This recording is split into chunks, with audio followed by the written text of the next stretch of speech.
Hi, cuties. Hi, Soda. Hi, Ben. Hi, Maddie. Hi, Whoopee.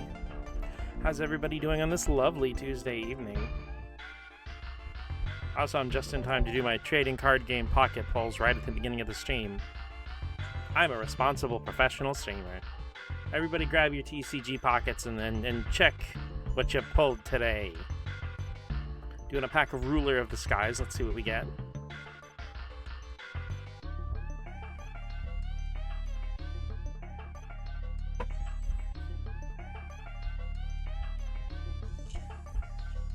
We got Whalmer, Mr. Mime, Carvana, Clearveil, and a Luxray. Ooh, that one was new. Hell yeah.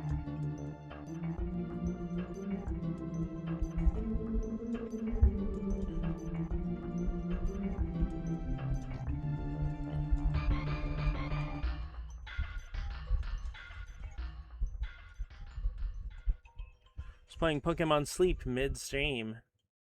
Wow, I can't believe you fell asleep on stream. Granted, I also fell asleep during that stream, so... Not because it was boring, but because I was very tired. I'm still really tired. And it sucks, just because, like, from some stuff I had to do at work, my wrist is really hurting. My right wrist. 3 of them? Last 2 hours organizing the dark data on my server. Yeah, I saw your post on Blue Sky about that.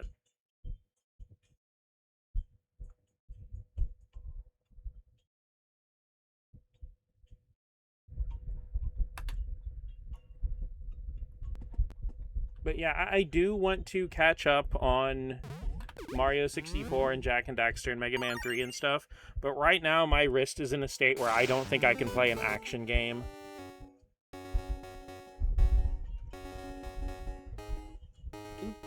Shit.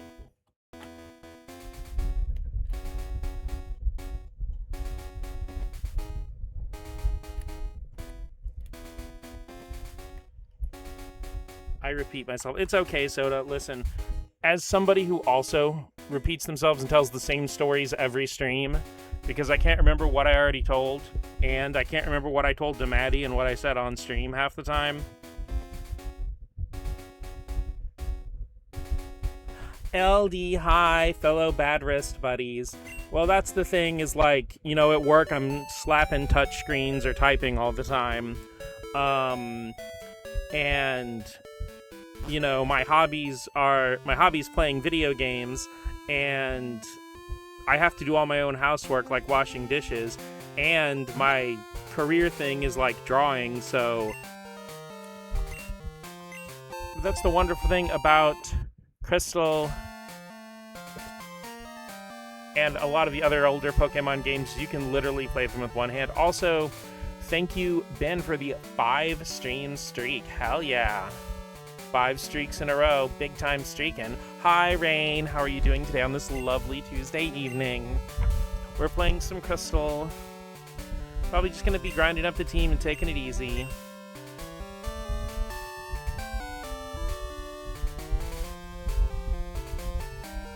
And my wrist has some ouchies, so the gameplay may be not the fastest.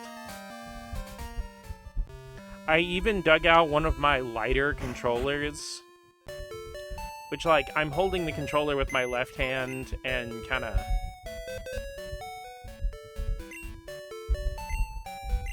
Thinking about it, maybe I should have played Fire Red, where I can just play the whole game with just my left hand, but... I was more in the mood for Crystal, right?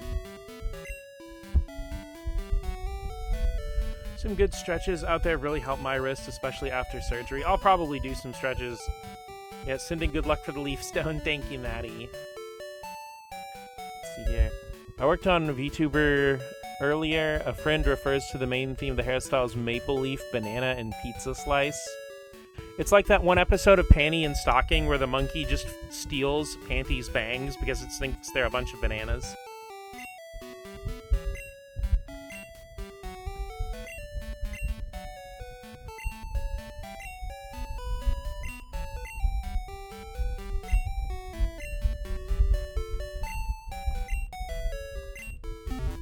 Watch Painting Saga. I need to watch season 2. I watched the whole first season pirated on YouTube.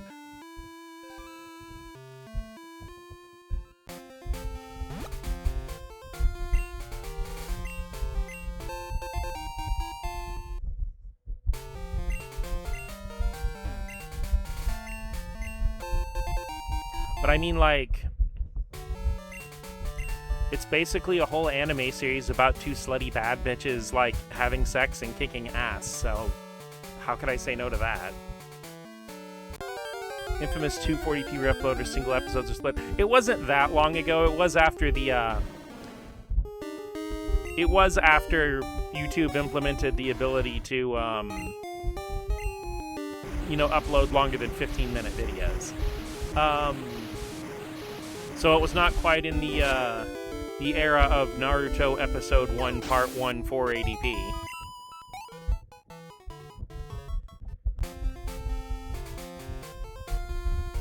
No, actually, this was probably, like, maybe only, like, 10 or so years ago. Art style need to... Well, I mean, the show has, like, 4 or 5 art styles. That's not a joke. And it just flips between them. It's actually wonderful. A crisp 480p. I mean, honestly, like, coming from an era where, you know, standard definition TVs were the thing, like, digital 480p did feel pretty crispy compared to that. Well, it felt crisp for content made to be in progressive scan. A lot of the times, and this is still an issue, but the upscaling just made things look super gnarly. No room to store. God fucking damn it. Okay.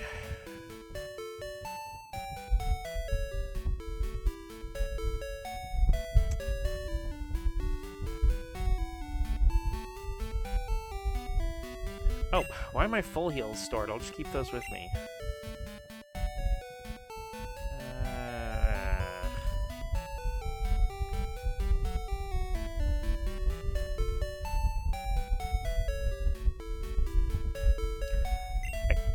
I don't think I can use my proteins on any of the main team right now, because I think all of their effort values are too high. We need panty and stocking more than ever in this era of destroying obscenity, right? I need to buy the physical, honestly. Speaking of pirated stuff, I remember once I was looking at a site, an uploader, something like Fuck Aniplex, valid. But no, I'm so glad we got panty and stocking back. I need to watch the new version. I don't remember what streaming thing it's on, but I want to own it all on DVD anyway sometime. Okay, yeah, everyone's too powerful to take their supplements. So good. I'm considering stickers and emotes and comms. I think it's on Prime Video. Should definitely do your own style inspired by Penny and Stocking. Yeah, that's the thing, is like taking inspiration in bits and pieces and stuff instead of just copying a style wholesale will be much more lucrative. Because that way, okay, one of the biggest secret things from copying an art style, like verbatim, is not just, well, yeah, there's a lack of originality issue and all that, but you'll never feel satisfied with your art because you're always chasing something someone else drew. But that original thing that you're chasing after, they weren't particularly chasing after something. They were just kind of doing what they wanted to. And your art will always feel restrained as long as you're chasing someone else's art, instead of just taking inspiration and ideas from it. There's a difference, and there's nothing wrong with taking inspiration. There's nothing wrong with being like, oh, the way they did the curve or the shine on the eyes looks really cool, or, oh, the way they did this hairstyle is really fun. Like Allie, one of my characters, I did some of her hair spikes swooshing upward because I really loved it on Wonder Boy and Monster World. I like the way that the main character's hair swooshed upward. And I didn't copy it verbatim, but I like the idea of the bangs like swishing upward like that. I think it really suited Allie.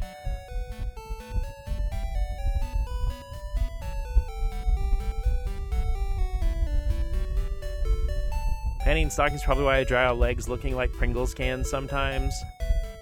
Well, either that or I guess. Do what you want for a pirate is free.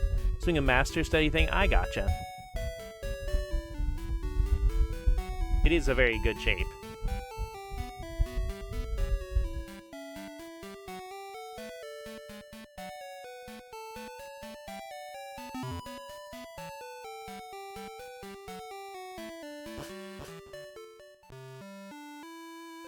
Don't know about Aegis until, like, post-Persona 5. I know, it's just that Aegis also has the, legs that terminate in no foot kind of thing. It's just a single shape. But I think hers are literally like that. It's not a stylization. Also got Crow Country. Nice. I've been wanting to check that out. I mean, all you have to do is make your indie game look like a PS1 game, and I'm at least going to be a little bit interested. But it does look cool, because I like the classic Resident Evils. Also, guys, considering that I feel like half the people here now weren't watching me last year, no offense, it's just, you know, you're gonna find me later, it just happens. I think for Parasite Eve and Resident Evil 1, I still want to stream those, but I'm probably gonna start both of them over from the beginning. Especially because I had, like, no clue what I was doing. And it's been, like, shit, 8 months, so I'm not 100%... Like, I still kind of remember a lot of Parasite Eve, but I'm really not sure what I was doing in Resident Evil 1. Like I said, I still definitely want to stream those, but it'll probably be from the beginning, and I'll look a little more into, like, gameplay mechanics and stuff.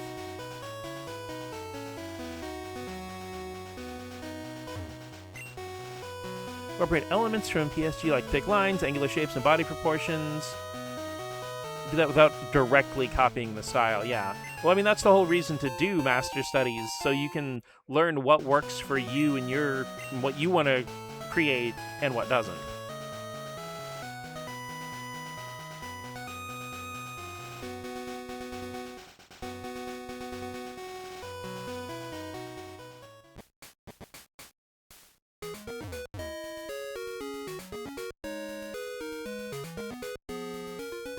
Also, is the audio okay? I sound okay? The fan's not blowing into the mic?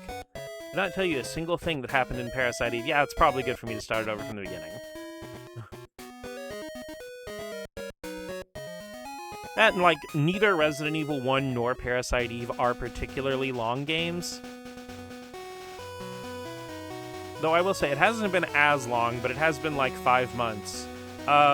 With Final Fantasy V and Mega Man 3, what are your guys' opinions on that? Because Mega Man 3 is also not a particularly long game.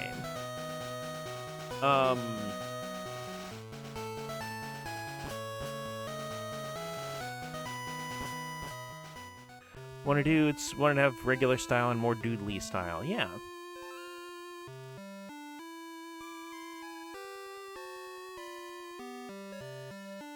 Because I do still have a couple Final Fantasy V videos on my YouTube. This is how I learned that Nomura designed both Sephiroth and Cactuar. Yeah.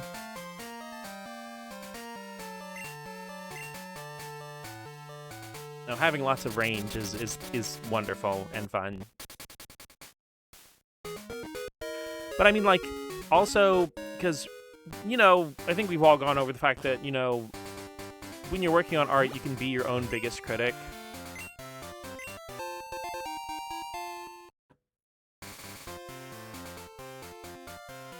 I turned the game down just a smidge, Johto. But when working on art and stuff, you can be your own biggest critic. But the thing is, that can be really caustic, because an important part of art is to just draw shit for no reason other than you feel like it, and don't worry how the end result comes out, because you can learn so much from just randomly doodling, even if you don't finish it. Telling my own self-critic better. I have noticed, and I do appreciate that a lot. I'm glad. Got an AO3, so I'm getting into writing for funsies. Awesome!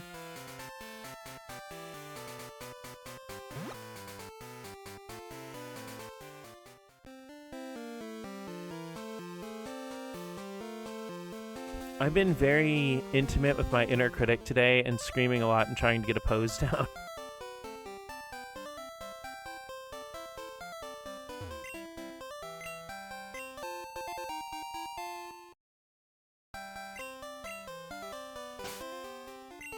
The old enemies to lovers pipeline, but it's you just arguing with yourself.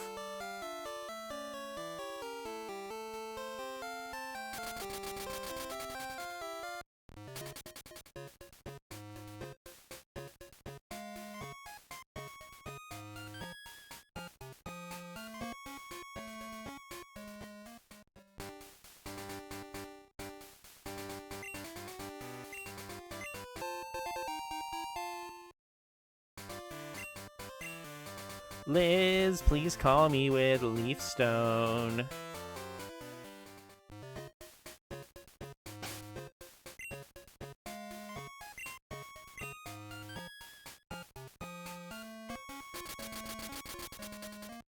Liz, please call me. I need to evolve my eggs.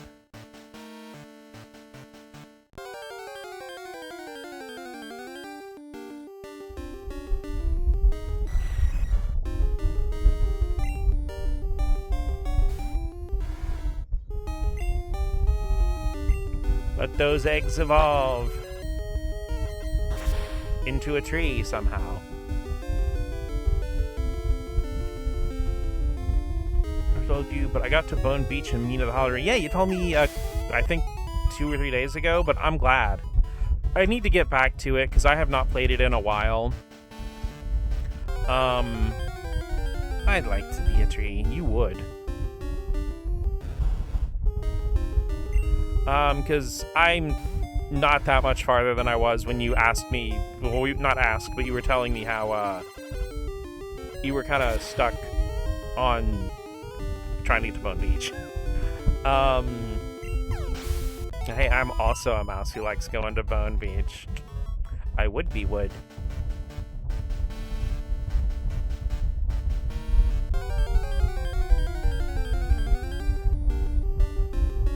Need to get back to it. Got too many games and to play and not enough energy to play them. Okay, Rain. I'm gonna give you my secret advice on this. The thing is, like, I unfortunately was very motivated to game today, but my wrist has been hurting all day. I took a nap probably at like 3:30 and woke up at 6.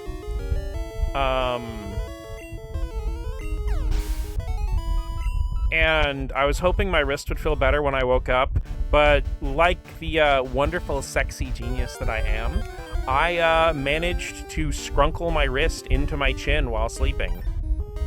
Because, for whatever reason, I don't know what it is, but for context, I'm a side sleeper. Sometimes when I sleep, my body wants to shove both my hands into my chin. And I will, like, half wake myself up and try to get them out of it. Sleep like a dinosaur on the side.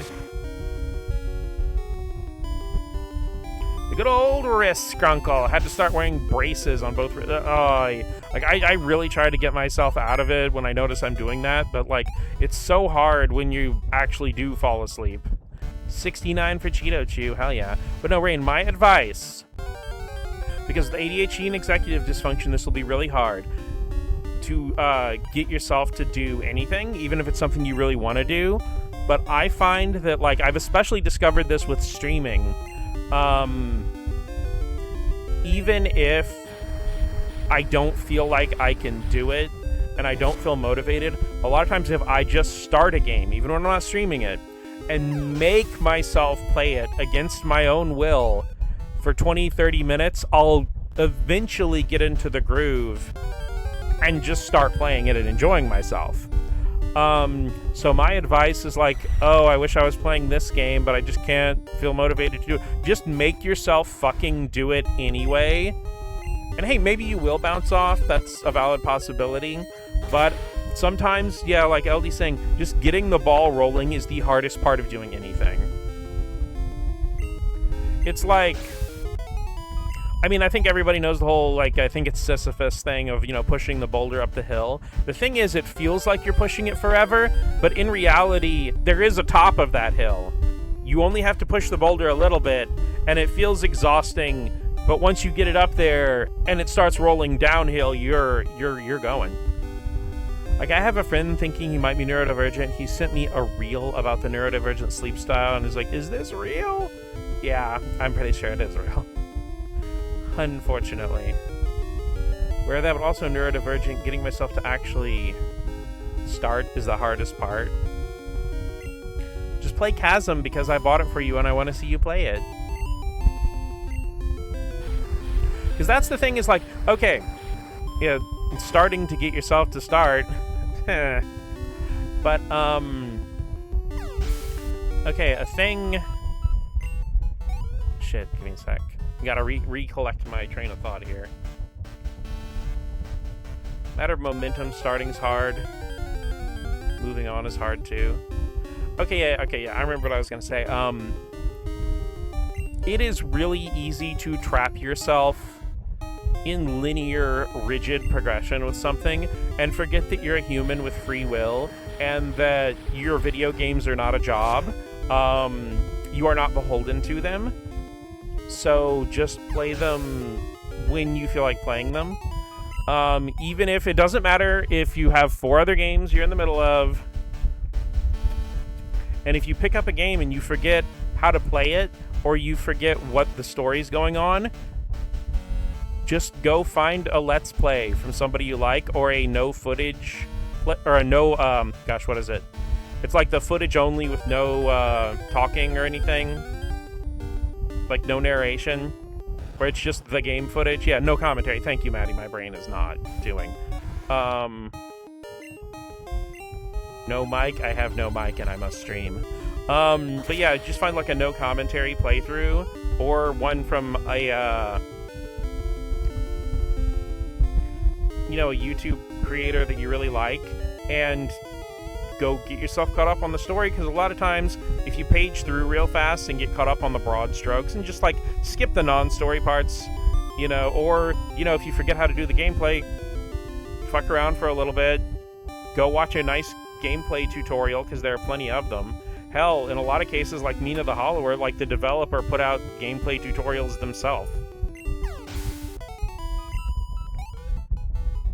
Alright, give me just a sec. Dot is demanding that I go put some food out for her. And by demanding, I mean she is headbutting me and being very cute. So I'll be back in just a sec.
Muscle memory usually kicks in for me. Just gotta find the right muscle memory. Yeah.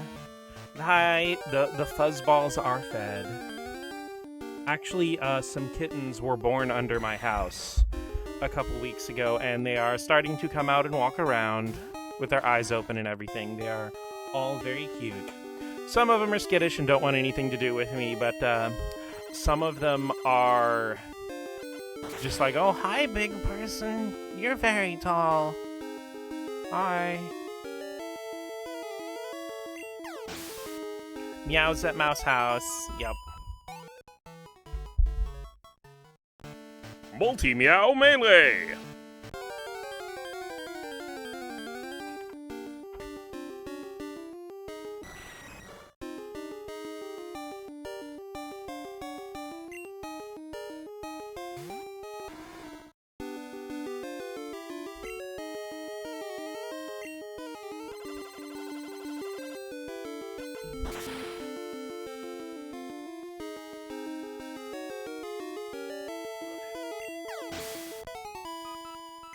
The upstairs neighbor walking too loud to those kittens.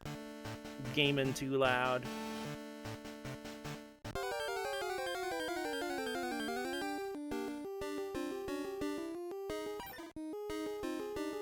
That's gonna be the my next slice of life romantic light novel. There's a gamer girl. A gamer girl is my upstairs neighbor. Had a rough morning, felt like shit for no reason, decided to kick my own butt and did a lot of things, and I feel great. The old reverse psychology.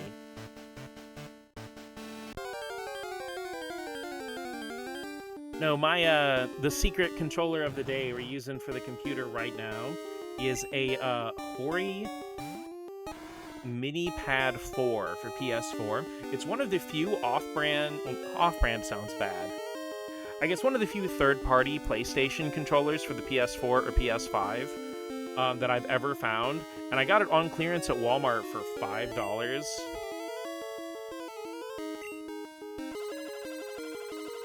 Said this before, but what's the level you're aiming to fight Red? I was thinking maybe 75?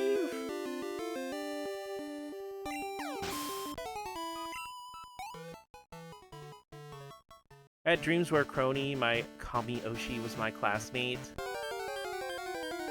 That's fun. I mean, I have had a lot of dreams where, like, me and just, like, a lot of my online friends go hang out or something.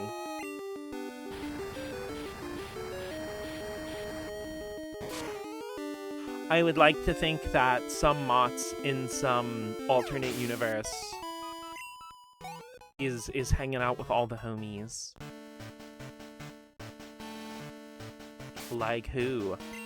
Like the adorable and incredibly attractive Maddie Pudding?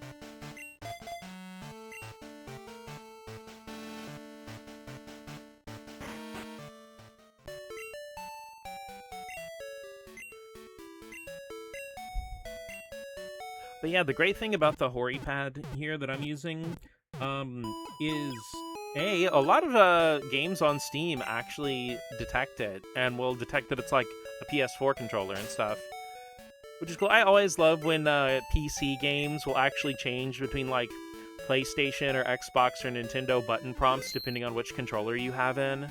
That's always super fun. But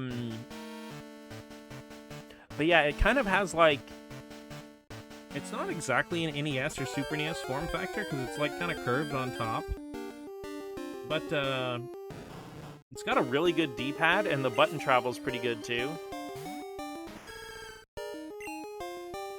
As in, like, the button travel's very minimal. The thing is, it does not have analog L2 or R2 buttons, so this is a game definitely made for the copious amounts of retro collections on PS4. And indies and stuff, too. Yeah, everybody grab your favorite caffeine-free, sugar-free beverage of choice. I got my ice water tumbler right here. Take a nice big sippy.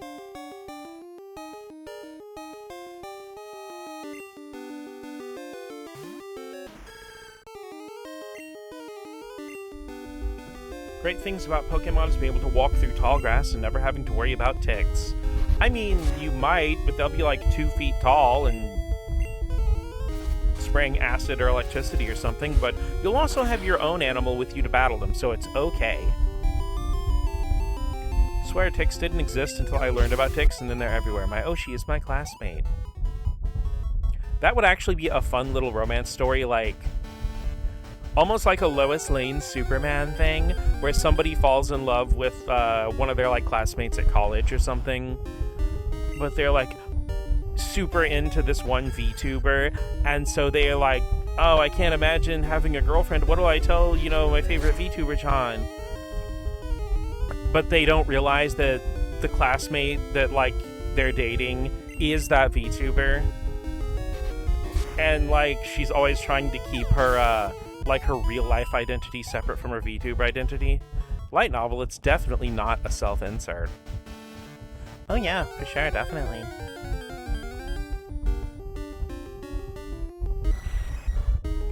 And the streamer is talking about their partner, and then the main character gets a little jealous. Yes. It's perfect.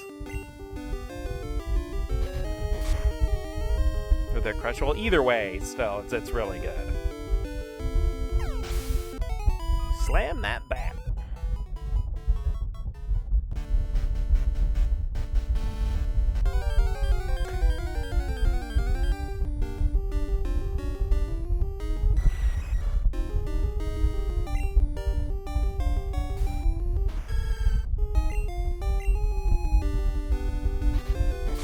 You know, a really fun thing with Pokemon Stadium 2 is, like, I'm pretty sure it's one of the most well-known things about Stadium 1 and 2 are their minigames. And with Stadium 2's minigames, you can use your own Pokemon from, like, your Gold, Silver, or Crystal cartridge, and playing the minigames will actually increase your Pokemon's happiness level in your regular game. And the thing is, a lot of the mini-games do involve, like, Pichu, Golbat, I think Cleffa and Igglybuff, Chansey. So a lot of Pokemon that evolve through friendship you can use in the mini-games. See, my dream about it went more like, yeah, you're a normie, you don't know what my side gig is. It's a thing called a VTuber. And the guy went, oh my god, it's her! I do all the things their crush does. What makes them so special? Not sure what POV is more interesting. I mean, just experiment with stuff and see what speaks to you, honestly.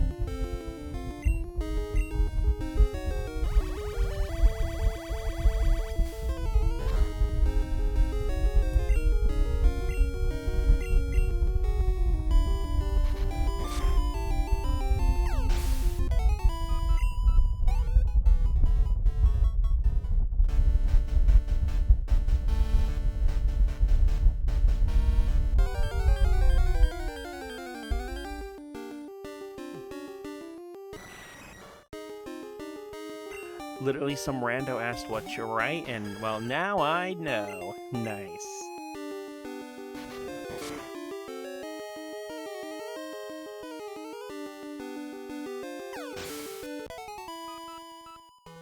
Like, hi, Lil brings up this emote.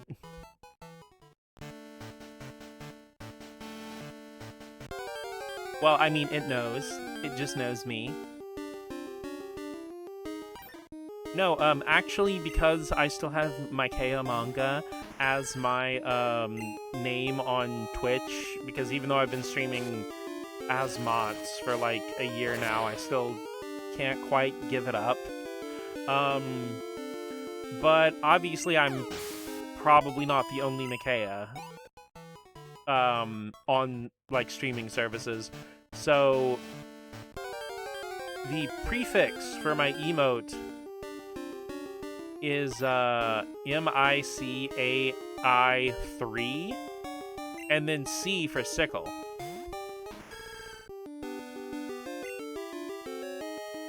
Mikea Mango, everyone's favorite fruit. Well, I certainly am that. You are? Whoa. The Mikea apocalypse happened. I'm the only one left. What do we tell the Fire Emblem fans?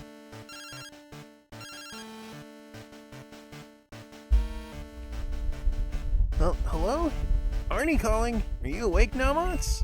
Hey, let's battle our Pokemon. I will lose you in battling or in the bug catching contest. I'll be on Route 35. Let's talk again, huh?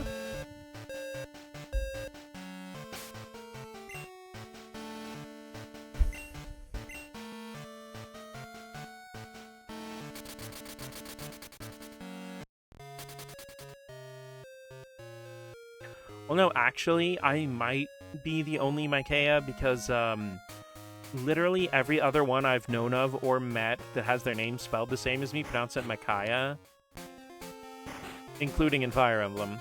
So, I might be the only one who's Micaiah. Remember the Micaiah War of the 2020s? It was truly tragic.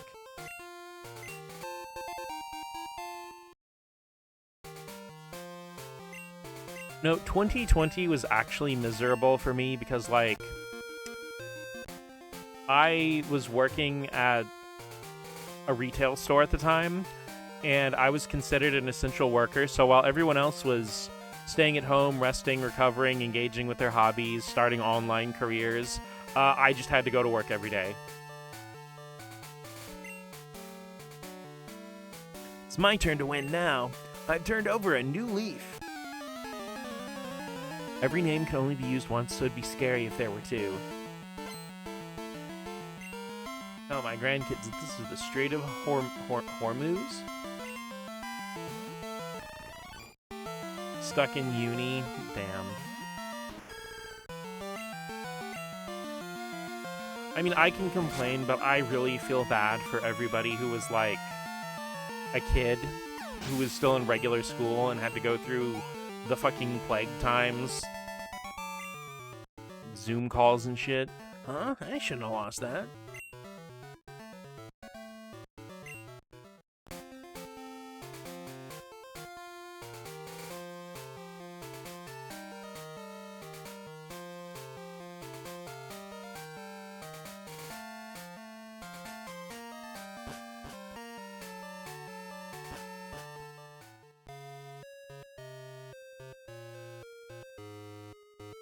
I don't know, I know it's short for university, but usually when I see uni like that, I think of, like,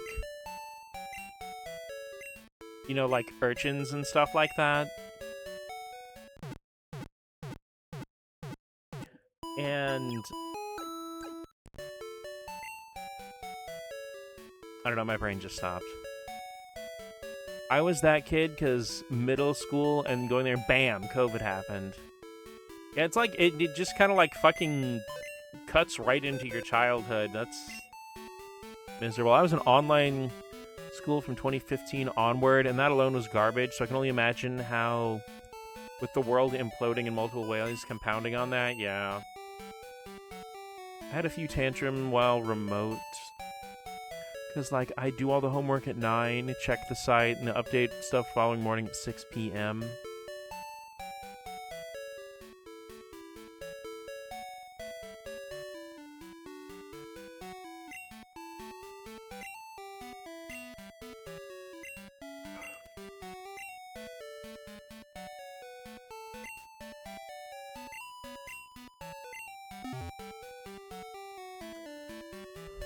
Feel old. It's like, okay, it's weird because I think I've said this before, but like in 2016, 2006 felt like a long time ago. But like right now, like 2016 feels like it was like 3 years ago. Because I think like that's the effect I feel like it had on a lot of people like who are over like 25 or 30, is that time just kind of froze. Closer to Animal Crossing being 10 than Animal Crossing releasing, I know. And anyway, I figured you're talking about New Horizons. So like, I do not register in my head that New Horizons is a 6-year-old game.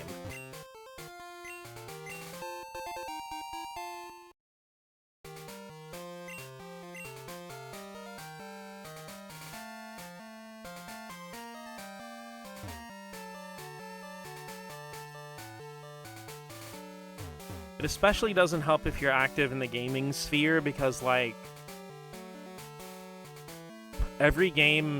almost every game feels like it takes so long to come out. And so many games get supported for so long now. I mean, I have issues with time blindness anyway.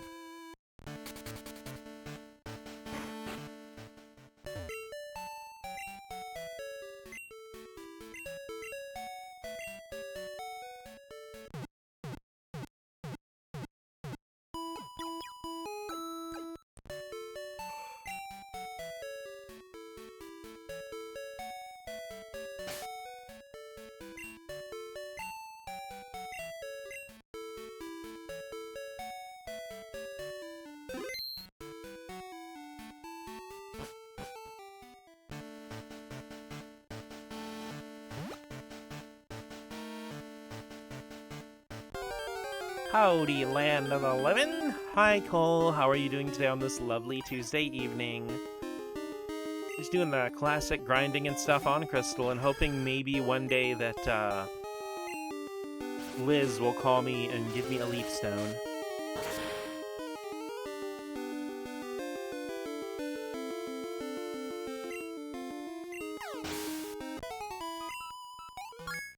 Cold Tails, more like Cool Tails. Got him.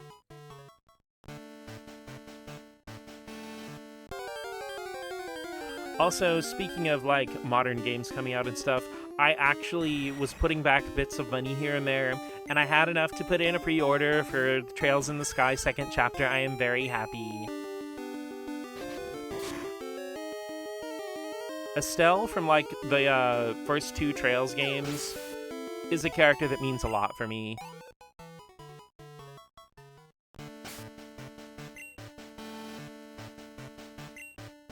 Almost everyone's a 69, nice.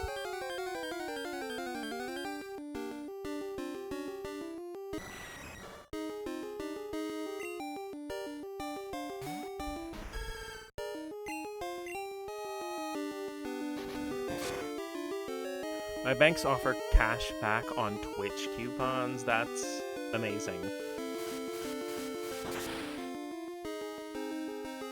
Soda, more like so dang cool.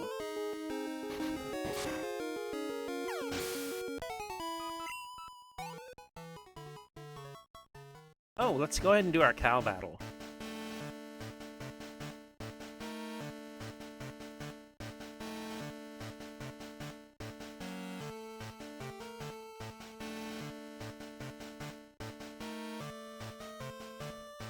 Doobie doop doop doop doop doobie doobie doop doop doop doop.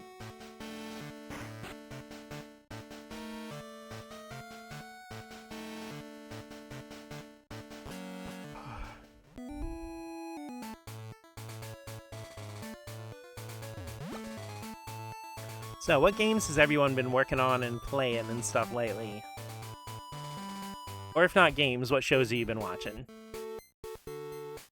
Kind of funny, the other day I sent a selfie of mine to Kea, had to switch topics about shape language, and said, yeah, you have pretty good shapes. Yeah.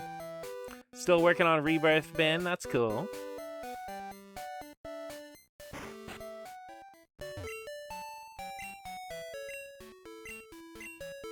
Well, you do be quite the handsome them. Oh, Soda.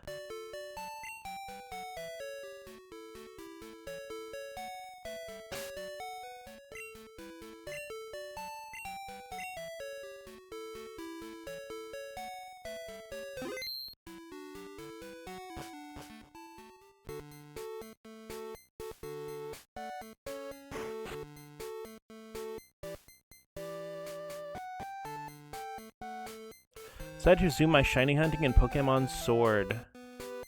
More specifically, Buzzwole. Tales of Graces and Pathfinder Kingmaker. I don't know much about Pathfinder, but hell yeah, Tales of Graces fucking rules. I actually finished it, like, I got the PS3 version, but due to ADHD things, I never ended up finishing it when it was new. But I did finish the main story on, Xbox One, I'm assuming you find paths. Fields of Mystery farming so much. I actually really like Fields of Mystery's art style. I'm bouncing between Deadlock, Yu-Gi-Oh!, Slay the Spire 2, and Mega Bonk. Bored out of my mind and being unhealthy. Sophie will forever be my daughter. Sophie is so baby girl. She's so, like so snuggle baby.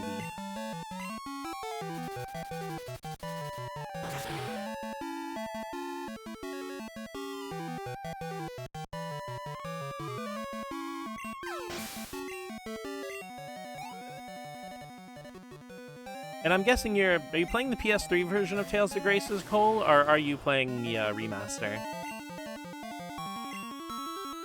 Because, like, the Tales of Graces remaster is one of the few remasters where, like, I feel like the remastered version is just...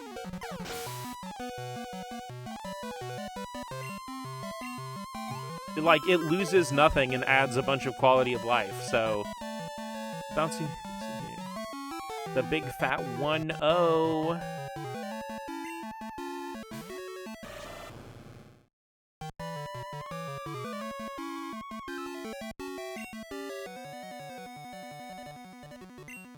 See, I do appreciate you making that only 2 equal signs long.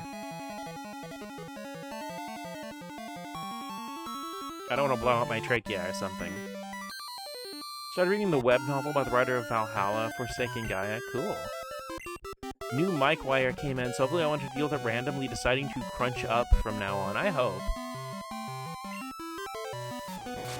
I would like to be able to relax and enjoy my Splunk Dinko content without having to worry about tech issues.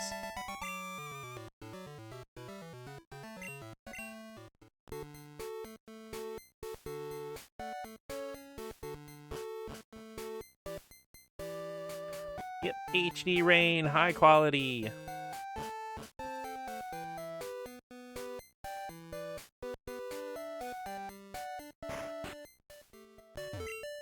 Rain in 4K.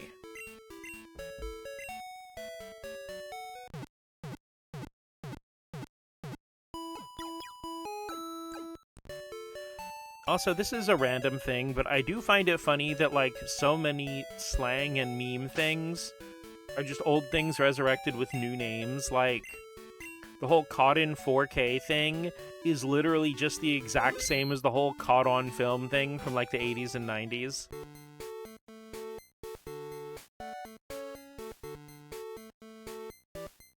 The cycle of life. And it's the same thing as, like, you know, people being called LARPers when they're basically just posers. Stardew Valley OST with Rain 4K HD sounds. But you see, the thing is, it's not actually the sound of, like, precipitation falling from the sky. It's just rain occasionally interjecting, being like, God fucking damn it.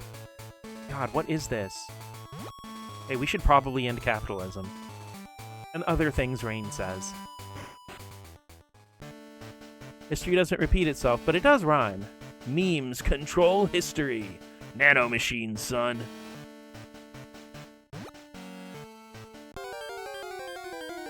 Me making all the sound effects. Yeah. It's a Stardew Valley OST with Rain troubleshooting tech issues in the background.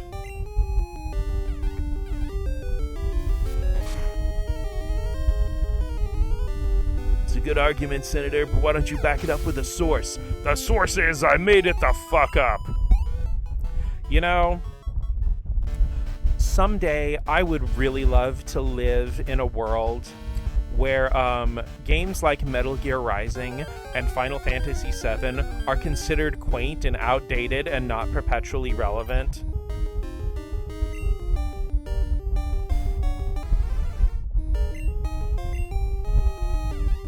I too would like to live in a world one day. In a world of delicious cheese. One mouse has to eat it all. Hi.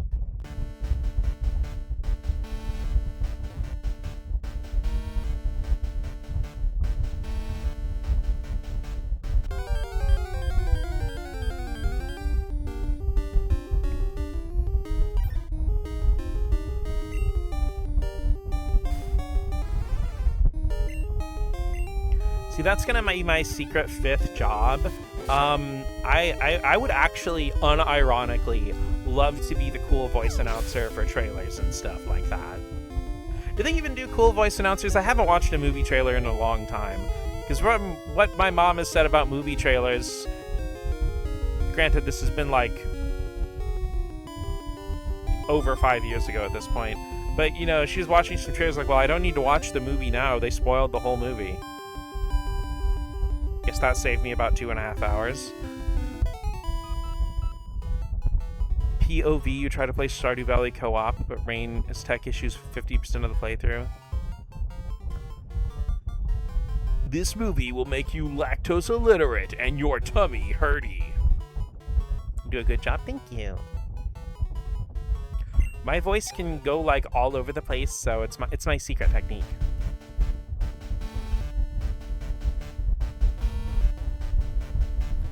Bold of you to assume I'd play Stardew Valley. Oh no, you wouldn't be playing it, it's just the other person would be playing it and you would be having tech issues in the background. I don't think they do trailer narration anymore unless it's satire. Sag. Can your voice do a backflip? Give me a sec.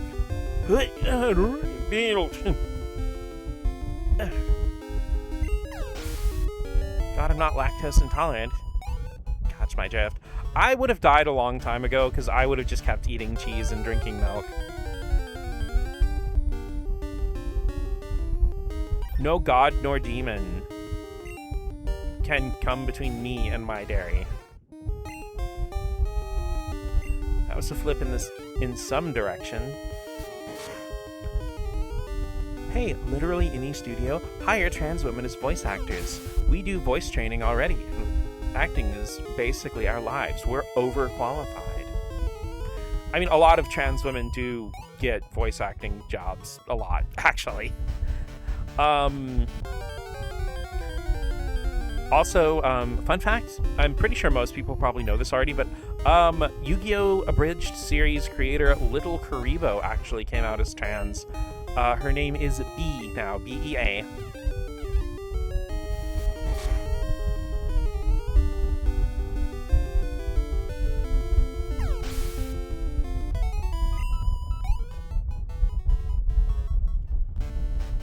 Which is like,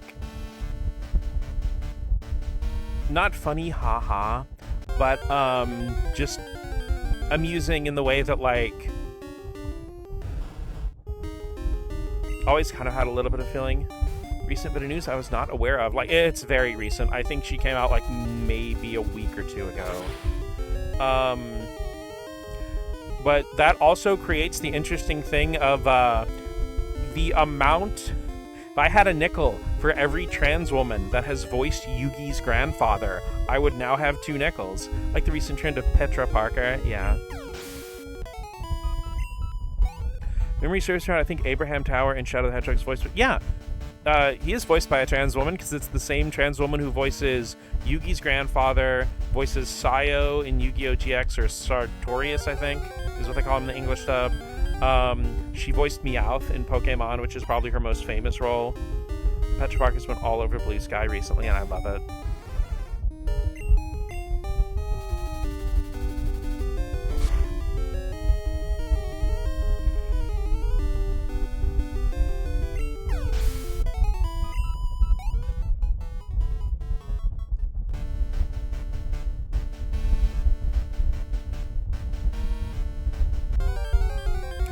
You know, I'm not actually oh wait, never mind, I do know why. I was saying I'm not exactly entirely sure why, but I've been seeing like Spider-Man stuff all over the place in my YouTube recommended and stuff. I completely forgot that the new movie came out like really recently. Fortunately, the algorithm is trying to give me more Spider-Man content. Tell them I don't care that much about Spider-Man unless they're trans.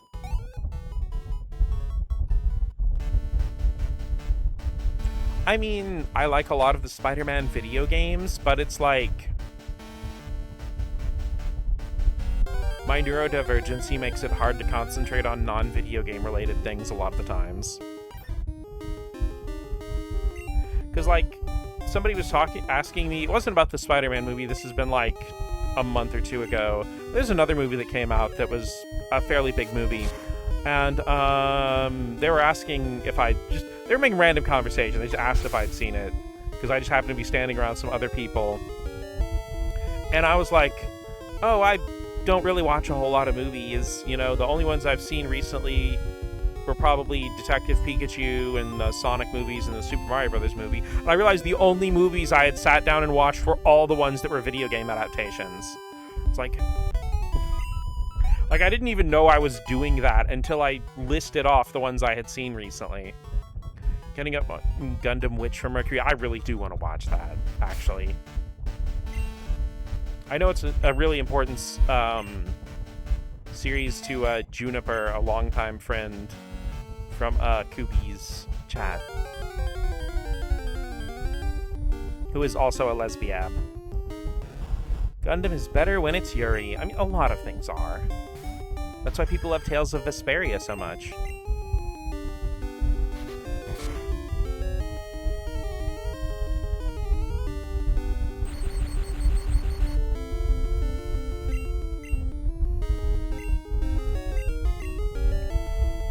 Thanks, Spider-Man, 'cause I like web slinging. Oh! I don't think I've ever mentioned it here, but,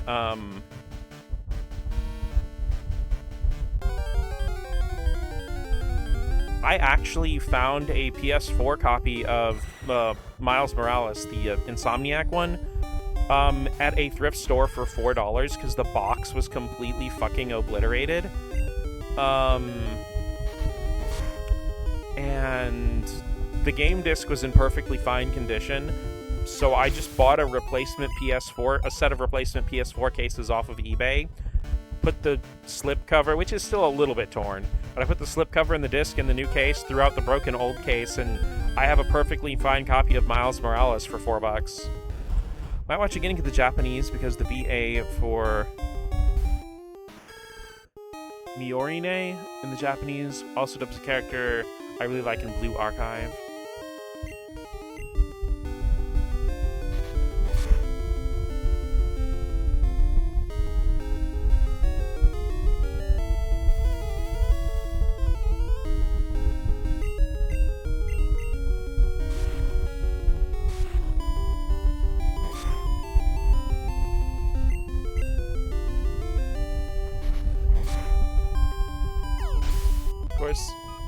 Well, no, dang it. There's a really funny little story with Witch from Mercury, but it's also a spoiler, so I will not go into it. Which, like, I haven't watched it, but I still know this spoiler because I just think it's really funny.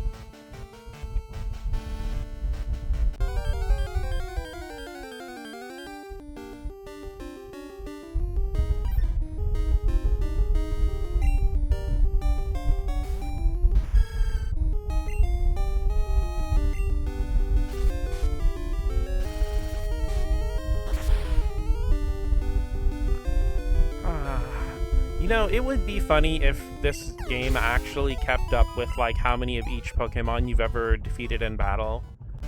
Because, like, I wonder how many Poliwhirls and Golbats I've taken down at this point. Wouldn't mind knowing what it is. I haven't finished yet, but I think there's... Well, I mean, it's the most basic and predictable spoiler.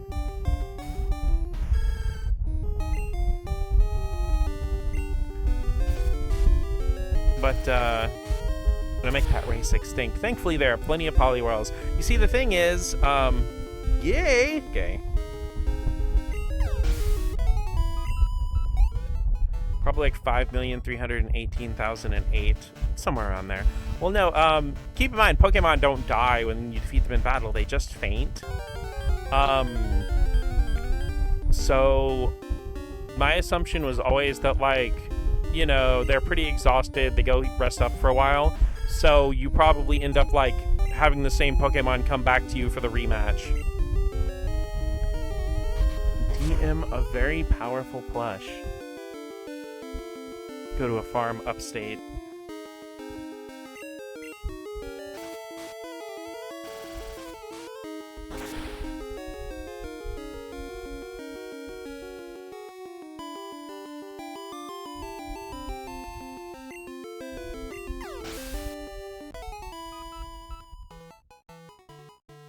That is one very powerful flush, you are correct.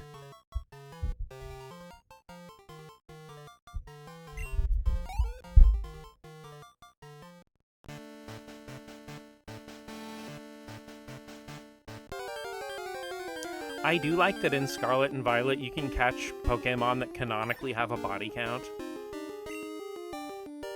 Remember when Pokemon Go came out? I heard elementary schools like, yeah, I'm selling Pokemon to the professor instead of sending. I don't know, if a professor is paying you in candy to do your work, probably stay away from them. Like Mousehold? I mean, yeah.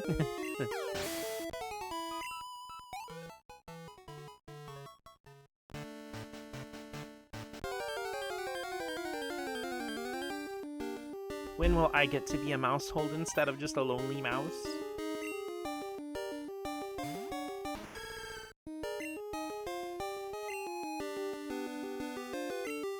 I can hold you. Oh. Laughed so bad when Tandemaus became Mousehold. I love it because there's like no circumstance around it or anything. They just like, yeah, didn't even tell you.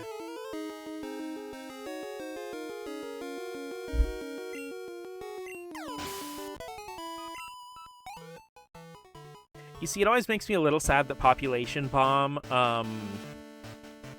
like, the pun got completely lost because there wasn't really a way to translate it. Because it's actually not considered a bomb-type move, it's considered a, cutting-type move because its Japanese name is Nezumi-zan. No announcement, no shower, thankfully no gender reveal.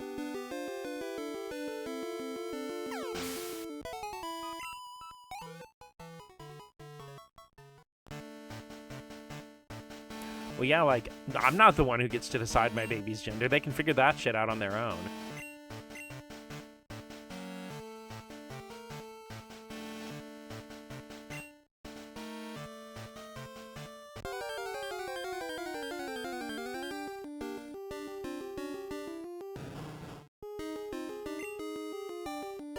Gender, mouse.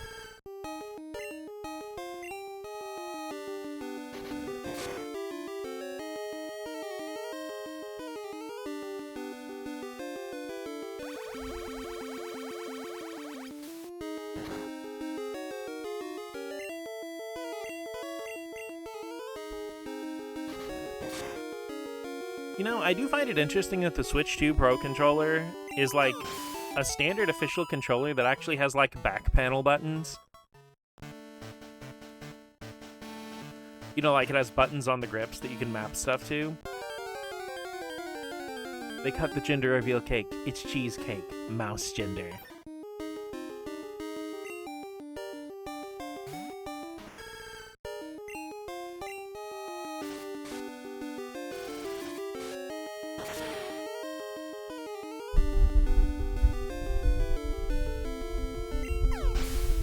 It reminds me of, like, this one thing where I don't even remember what show it was from, but there was, like, a fantasy D&D style lizard man, who was, like, being put on trial. Well, he wasn't being put on trial, but he was a witness. And it was like, they're like, okay, name, gender, species, and occupation. Lizard man. Lizard man, lizard man, lizard man.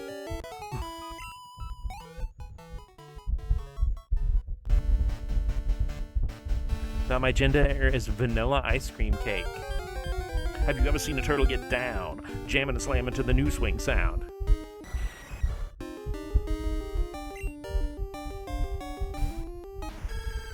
Wish lizard man jobs were hiring. Gender is cola sorbet.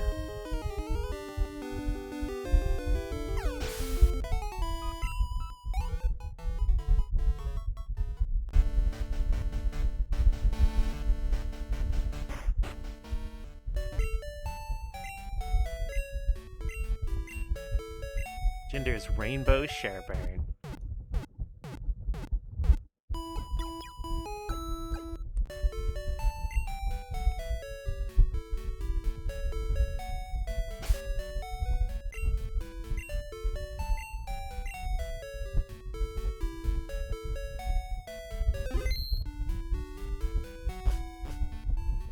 Well, it's confirmed. My chat is absolutely delicious. Granted, I think we all already knew that.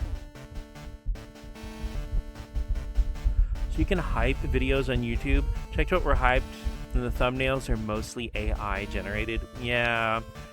There are so many, like, classic gaming channels and stuff that I have blocked because they started using AI generated thumbnails.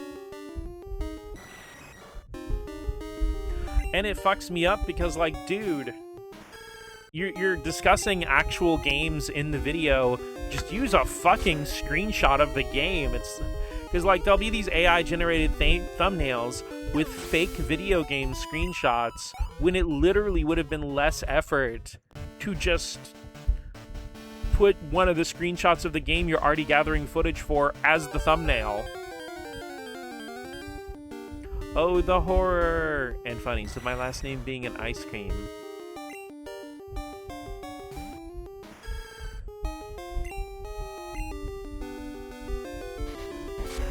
Wow. Your last name's actually Moose Tracks Special Holiday Edition made with real vanilla bean. It's always the people with money to spare using Gen AI. Yeah, all the time.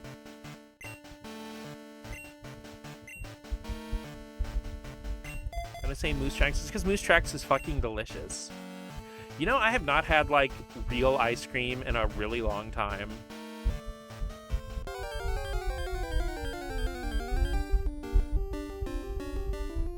Close, Bluebell.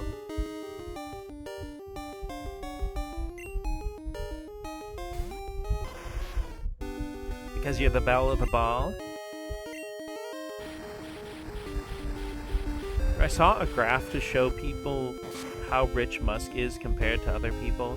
At some point, they put an AI picture of Bill Gates as like, yeah, it's more work to prompt that than it is to just go right-click a picture of him from any wiki or any social thing.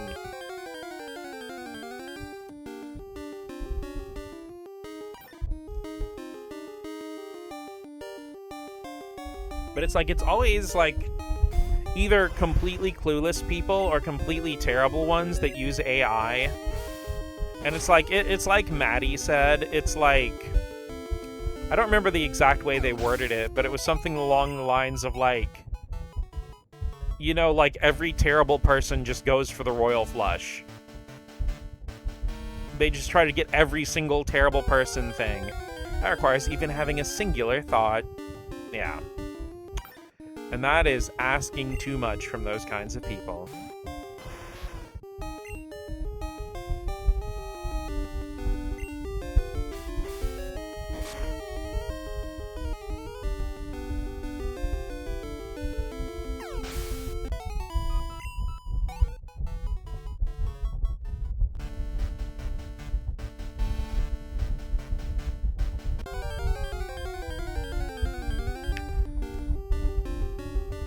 You know, I wish there was an easier way to get Arcanine with Crunch in a main playthrough. Because it's a egg move you can only get through breeding. But if I recall correctly, it's like, I'm pretty sure the only way to get it on Arcanine is from Houndoom. And like, you obviously can't get Houndoom until post-game. I remember me saying something like that. I don't know the exact wording either, but that was the gist, yeah.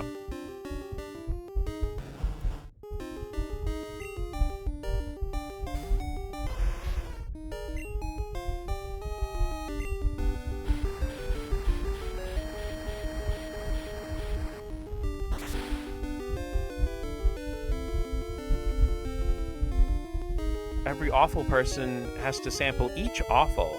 It's such an alien concept to me. Right? I mean, that's the thing, is like, obviously a lot of these people have zero self-awareness and get incredibly defensive if, even if something harmless they do gets any kind of criticism, they'll get like furiously defensive. It's like, how does someone have so much time on their hands that they also choose to make the world a worse place? Well, again, if you've always had money for your entire life, you tend to have a lot more free time because you can just not do anything. You don't have to go work a job or something.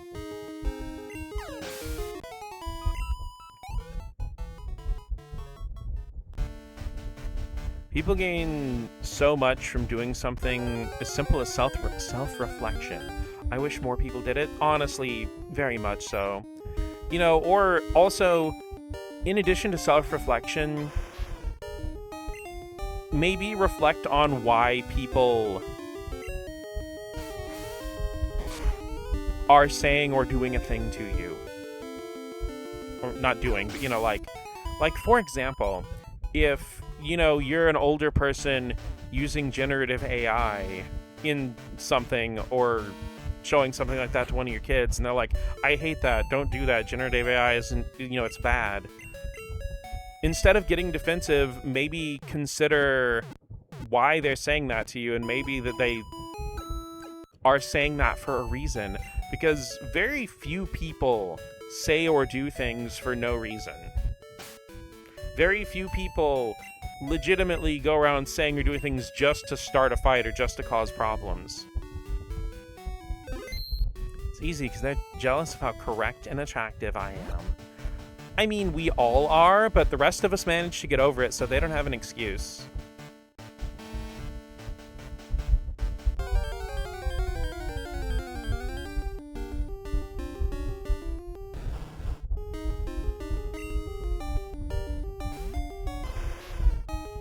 But it's like, even, you know, like I've said before, that I've had to work in restaurants, I've had to work in retail and stuff, and I have had coworkers get upset by a customer asking for an extra something, or, you know, asking for them to do something that's a little out of the norm.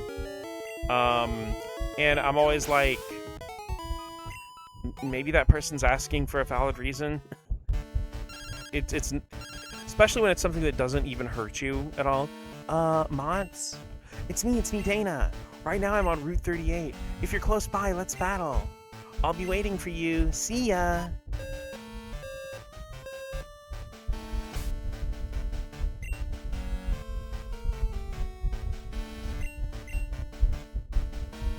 Wore this shirt today. I do refuse to work in restaurants just because how poorly the staff gets treated. Well, yeah, that's always been my thing, is like, my issue with retail or restaurants has never been the customers.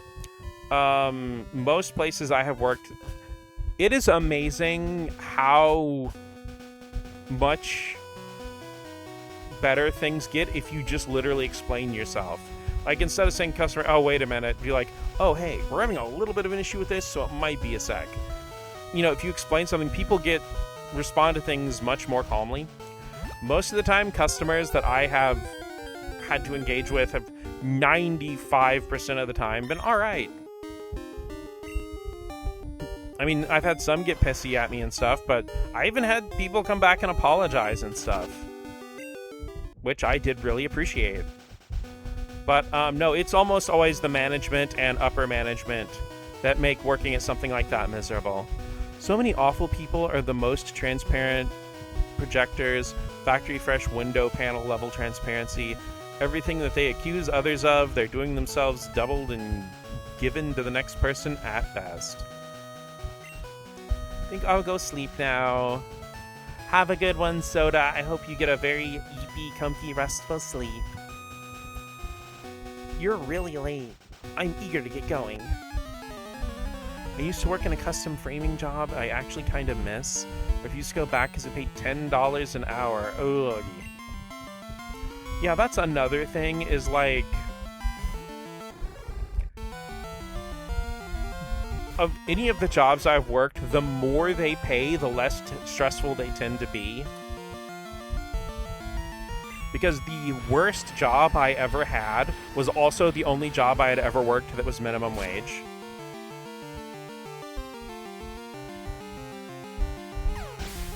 I appreciate my folks a lot. Whenever a mess is made, we apologize for adding extra work for them after cleaning up what we can. I mean, that's cool. That's actually really nice.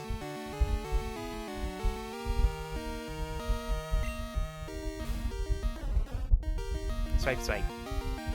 shaky foot. Get him with the shaky foot, Golduck.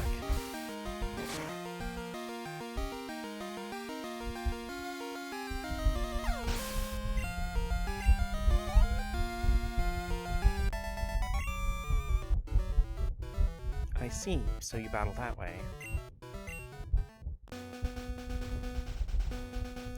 Golduck hit us with the stinky. I was actually thinking that after I said the shaky foot thing.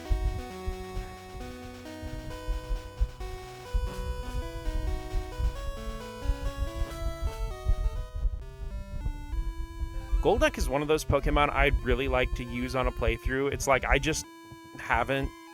Probably not a Gen 1 playthrough because it cannot learn Psychic in Gen 1. Despite Psyduck having Psy in its name. Like, even with the TM, it can't learn Psychic in Gen 1. I want to have the experience working a food service job, probably go poorly, but a little self-sabotage as a treat. Honestly, how good or bad a food service job is comes down to two things.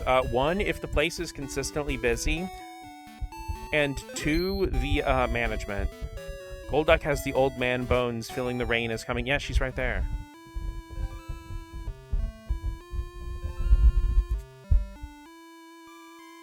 No, if you want to get rain to appear, just start talking about an indie roguelike with deck building elements.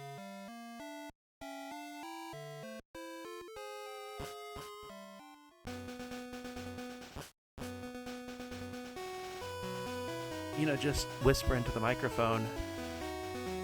I really wish someone would help me optimize this build. And she'll just appear.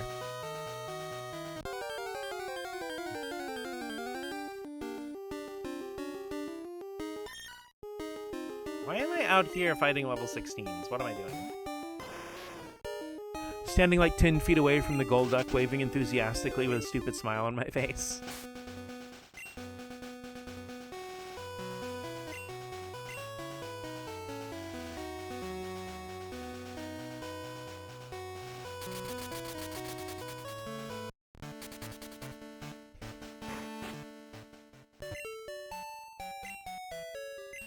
See, I don't know if I can imagine that clearly. Just because, like, every single time I see you go live, you're always, like, chill and cool as a cucumber. But I don't know if that's just because you're naturally always in, like, chill goth girl mode, or because you're always really fucking tired. You can be stupid and chill. Unfortunately, I make House of Donuts. It's both. Oh, okay.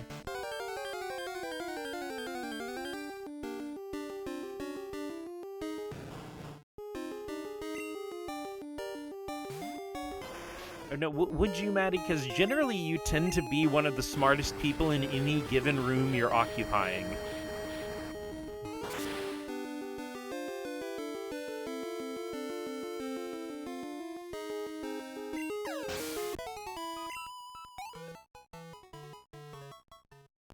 So we're going to have the ability Cloud 9 because of the rain choke, but also because it's how we feel when talking to her. I don't know if she's played Final Fantasy VII or not, so that one's up in the air. I mean, I don't know my 2+2s or my ABCs. Those are not essential life skills. I mean, what fuck good is the English alphabet, especially in American English? Half the fucking letters rhyme. Like, everywhere else in the world, it's pronounced Z, but we're gonna change it to Z just so I can make the song rhyme. That's really what we're doing here, America. It's not essential. Unfortunately, while Cloud 9 is an ability I can learn, I don't have it because I still get migraines because of the weather change. So would your ability be Anticipation then? Anticipation.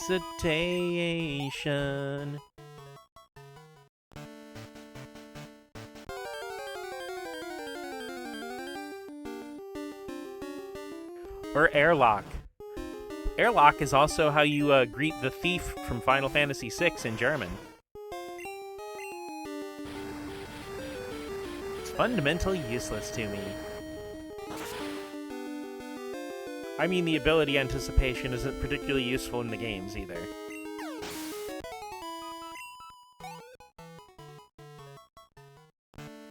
Though whenever the text appears, this is like, oh, it's anticipation made it shudder. I always think of that one scene from Lion King. He's like, Mufasa. Ooh! Useless ass psychic powers. Also, for self-defense purposes, I can't allow myself to think I'm a smart person and maybe try not outing me. I'm sorry, Maddie. I forget that your family's smart-phobic. Can I have damp and learn explosion? Oh no, Cole. You make the people around you damp.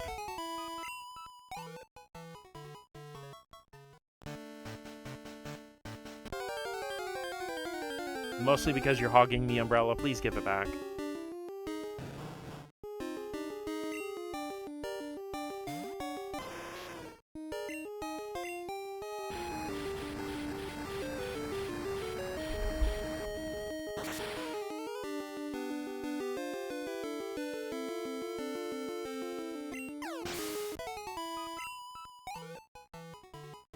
Sorry, I'm oblivious. I mean, I feel like, again, it is one of my favorite abilities from, like, a flavor and lore perspective. Oblivious and also unaware. My favorite thing, like, unaware is, like, you know, your opponent does all this stuff to buff up their stats, and it doesn't work on the one Pokemon with unaware because they just weren't paying attention. Like, huh?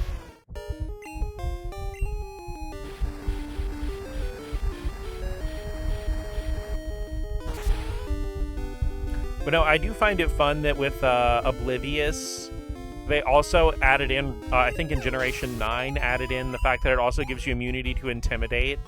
So it's not just people flirting with you. Someone's just trying to come up on you like, "Hurr!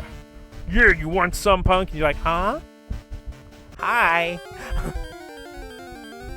Oblivious is just the ability that ace people get by default.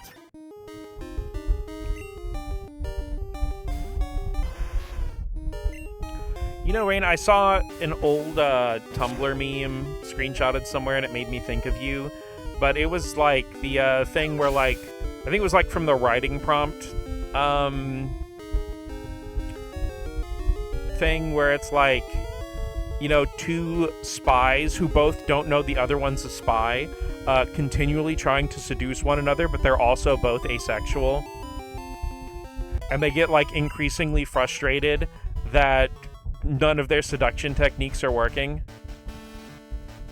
Plus, it's fun being reliably stupid. You see, the thing is, like, I don't even know if it's stupidity, because, like, most of the people who are completely oblivious are also incredibly intelligent in their fields of intelligence.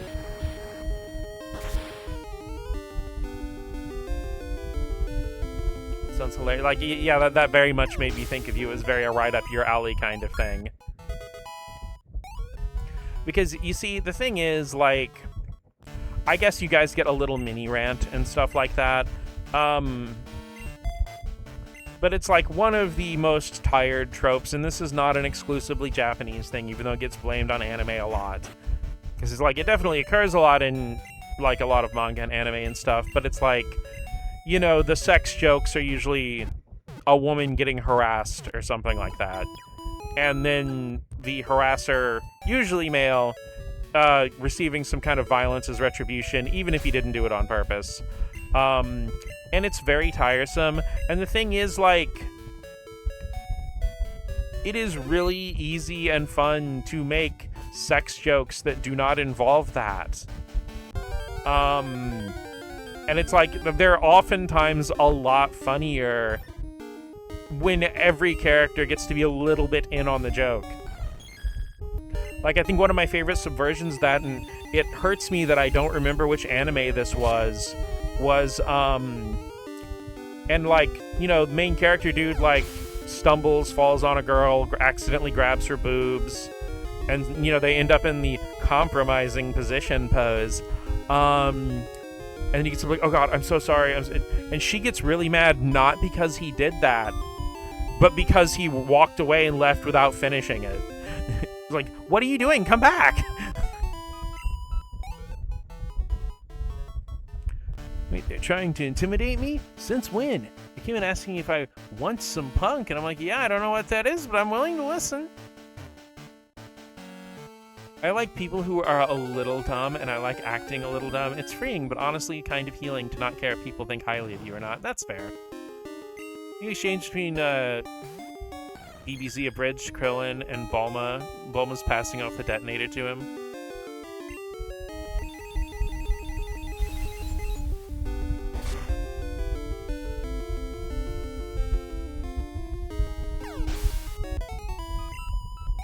It is actually really interesting. Like, I think in the Android Cell arc for DBZ Abridged in particular is the peak of the entire series, because like they really stop relying as much on internet memes and any topical references or being edgy or anything like that. It's still there a little bit here and there, but by the Android saga, you know, for them, the humor really is coming straight from Dragon Ball in a loving way, and it is... Jude, I like Bazanga's Mathis.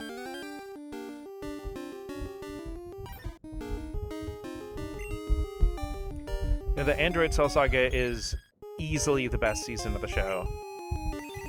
And I mean, like... I still recommend, even though some of the humor has aged, to the point where even the original writers are like, yeah, I kind of wish I hadn't put that in there, for a couple things here and there. Because keep in mind, it's easy to forget this series started in 2008. Like, Dragon Ball Z Abridged itself is almost 20 years old.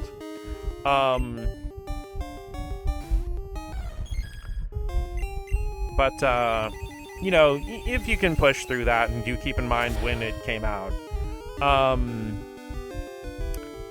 you know, it's worth watching all of it just because so many of the running gags and jokes culminate so beautifully by the end.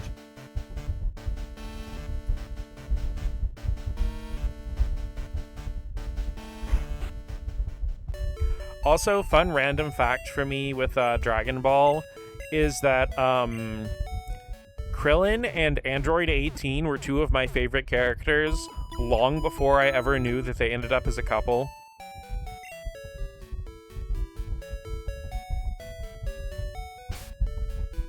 That's like 7 years ago. Yeah, you know, 7 is 2 off from 20. Yeah. Yeah.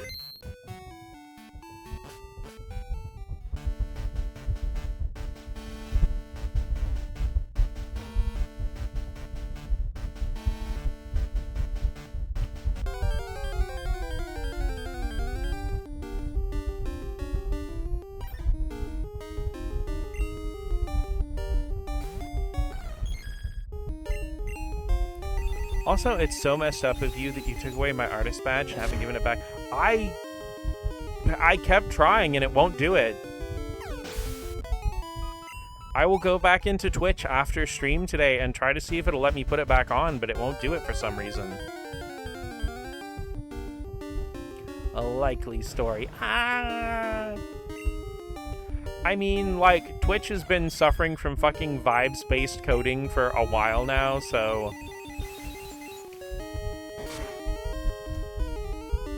Like Rainstream the other day, where it just warbled and dropped frames and did shit, and like, hell, it did that to my stream fucking Sunday a few times. Like, my internet was perfectly fine, and it's like, oh yeah, your connection with Twitch is just dog shit for like 3 whole minutes for some reason. I mean, it is at least comforting knowing that the actual Twitch staff also does not want to use AI or have it included anywhere at all. This is all completely coming from higher-ups at Amazon. Because aside from Amazon Prime giving you like a Twitch Prime sub you can use, I completely forget that Amazon owns Twitch. To be honest, I don't know why they bought Twitch, aside from, you know, the usual thing of Mr. Krabs' voice. Money!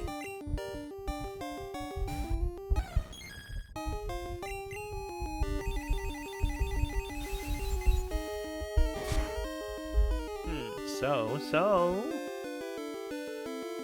It back.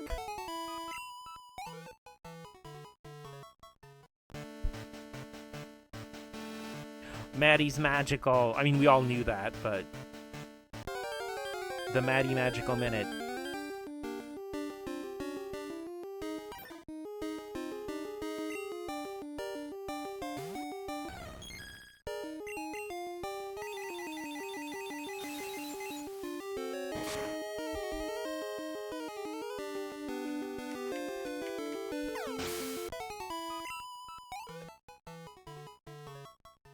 Oh, Maddie, I didn't know you was a badge. Yeah, you have to get all 7 Maddie badges to fight the Maddie Elite Four. So messed up that I held my own badge hostage even after I made this. How could you do that to you, Maddie? Maddie's my best friend. How could you do that?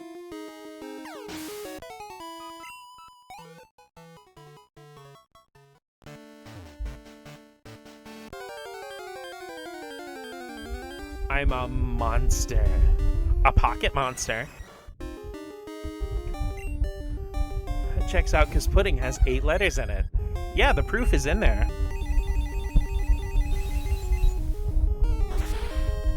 It super does.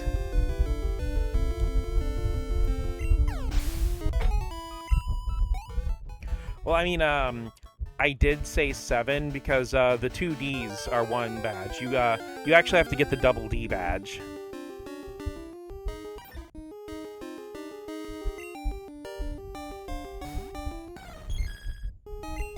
And also, if you get the double D badge, you get the TM for bounce. But it takes like 2 or 3 years for it to kick in.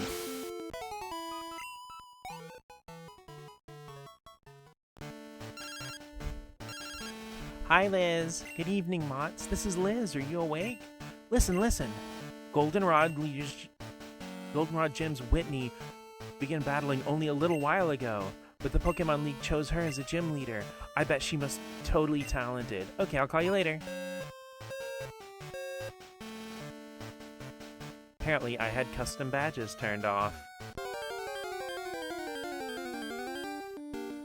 Well, I'm glad they're back on. Do I also learn how to scam? Come on and slam.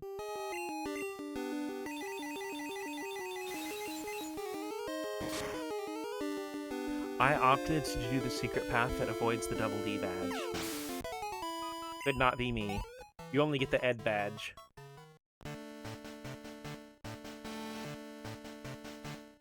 Yeah, to get the Rolf badge, you have to be the son of a shepherd.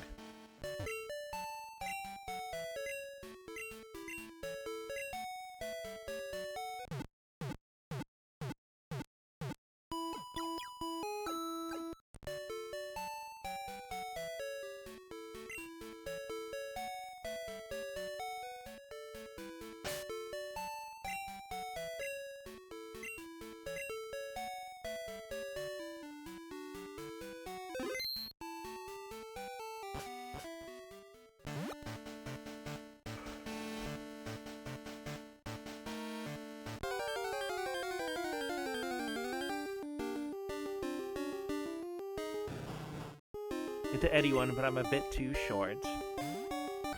No, Eddie is the short one. Ed's the tall one.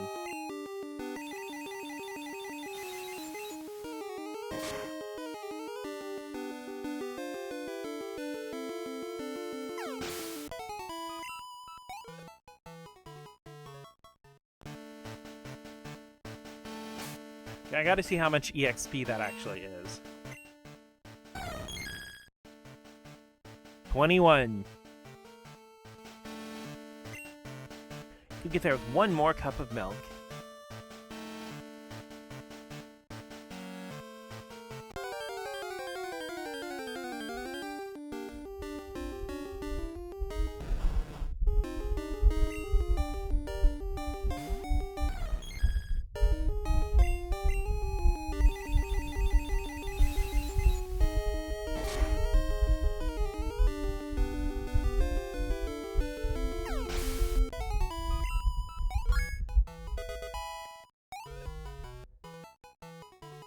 Okay, guys, so, like, Like I mentioned restarting Parasite Eve and Resident Evil, but what do you guys think for Final Fantasy V? Do you just want me to continue what we've been doing, or do you guys prefer that I would start that from the beginning? I kind of just want to continue the one we've been running with Final Fantasy V. But I wanted to get you guys' input, if you guys would just rather see it from the beginning again. Follow your heart.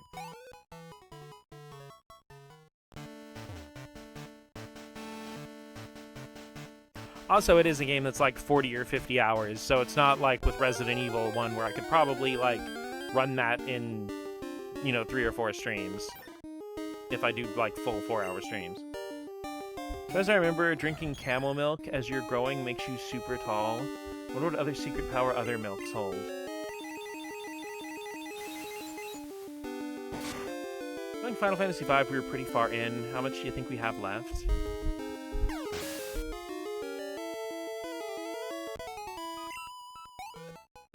Oh no, we're definitely fairly far in 5. So I kind of don't want to start that one over because of that.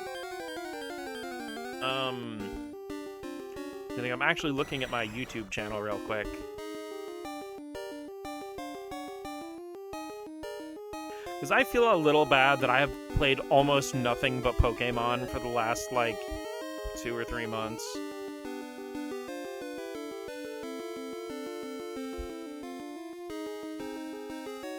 Which, like, I know everybody here loves Pokemon, but I still feel like it's getting a little stale. I think my last Final Fantasy V stream, it says it was 6 months ago when it was uploaded, and I usually upload these,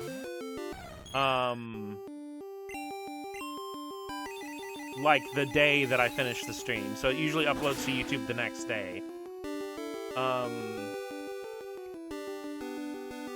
Save, keep going, so continue for far. Yeah, I think we can... Okay, cool. Like I said, the VOD is on my YouTube. Because the thing with Parasite Eve and Resident Evil and stuff, unfortunately, that was before I knew I could save the VODs to YouTube, which that was just a skill issue on my part. So I don't really have anything from before, I think January is when I started saving the VODs to YouTube.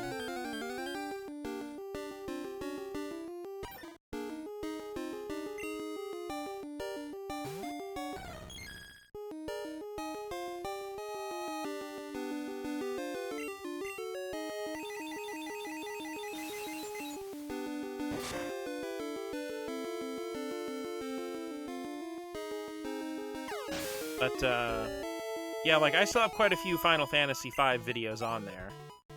So, you guys can actually, like, I'm not saying go watch all my VODs, but, you know, if you're a little lost on the story and everything, they actually are there if you want to get caught up. I don't think it has my first Final Fantasy V playthrough, but it does have a lot. I realize a bunch of my old videos are still on unlisted when I meant to make them public.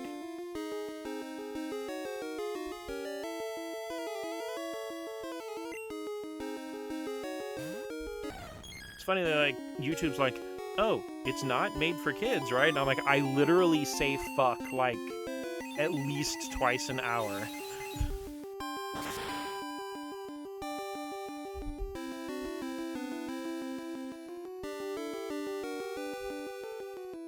There's also a bunch of these old videos. I think you can fucking still hear my old-ass fridge when it was falling apart, and that always annoys me.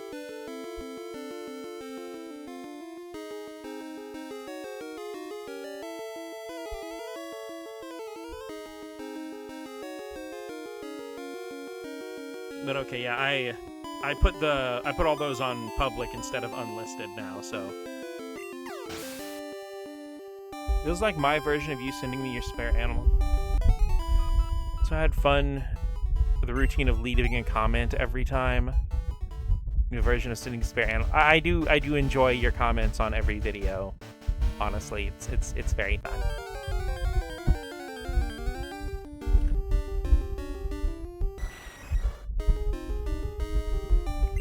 Reminds me, I need to get my external hard drive on my next paycheck because I'm running out of room. That is my least favorite thing about everything gaming related, or everything in general right now, is, dude, like, I hate fighting storage space so much. Because, you know, for a lot of older consoles, you know, a lot of times the games are self-contained, especially with stuff like the DS or, you know, like cartridge-based systems like Super Nintendo or whatever. You know, the cartridge kind of took care of all of that. So, you know, the only room limitation on room you had for your games was your shelf.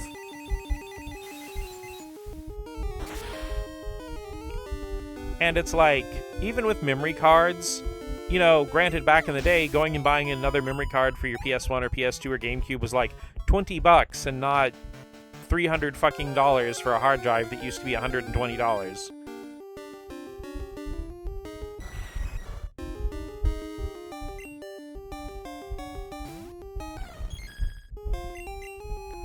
Might not be as much of a problem if there was more incentive for people to trim down the memory size of games these days. I mean, hey, I will give a huge amount of respect to the dev team behind Helldivers 2. It's not a game I care for. Not that I hate it or anything, it's just not something I'm really interested in ever playing. But the game was originally like 100-something gigabytes on launch, like a lot of big modern games are. And they actually worked with a special compression tool. I don't think it was proprietary, but I think it was like a third-party compression tool, but they managed to get the game down to something like 30 gigabytes. I'll never play Helldivers 2. Big respect for the creators. Yeah, absolutely.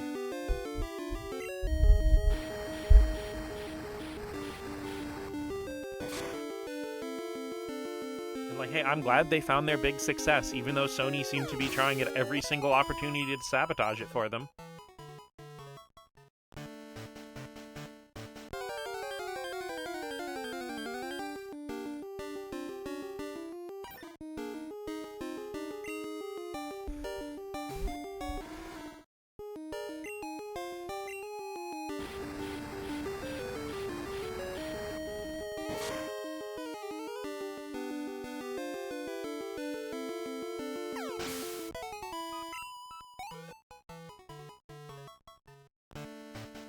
I'll be back in just a second. I'm, like, suddenly really hungry to the point where it hurts. I'm going to go grab a Pop-Tart.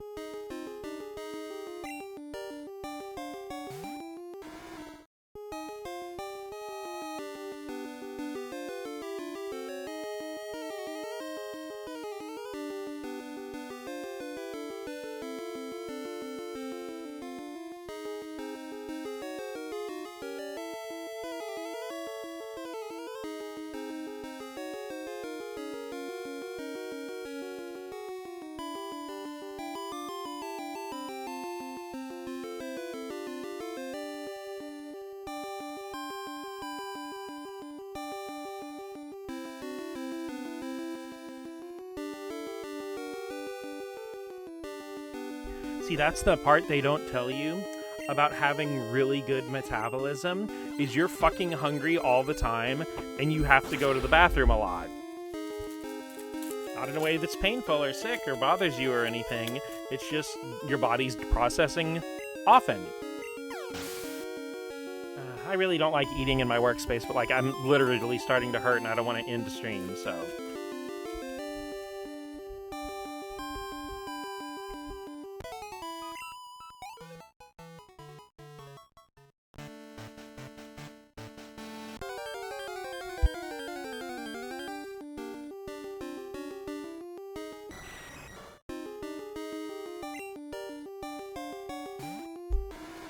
so many times today. Like, really, it gets to be such an interruption just to, like, wanting to just do things.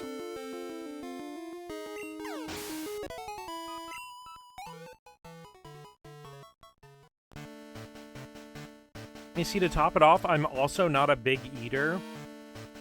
So, you know, I sit down and I usually have, like, moderately portioned meals.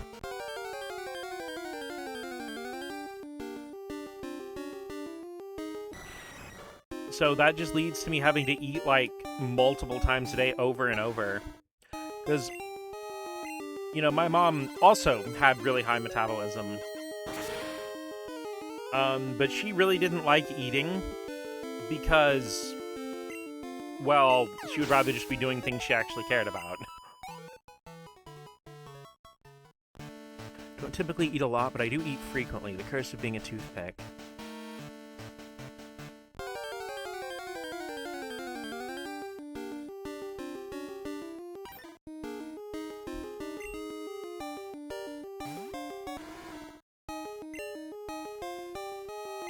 But no, much like my mom, like, I do not, like, she did not eat big portions either.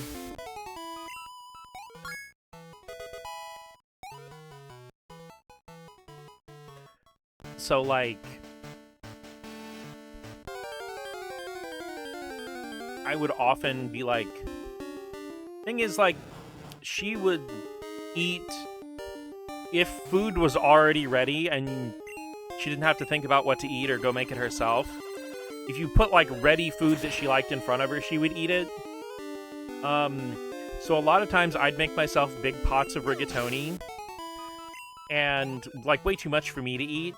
And I would just, like, put her favorite, like, sauce and a bunch of stuff on the rigatoni. And I would just walk over to her workspace with a bowl of rigatoni, a shaker of Parmesan cheese, and, like, a cup of soda. And I, like, eat.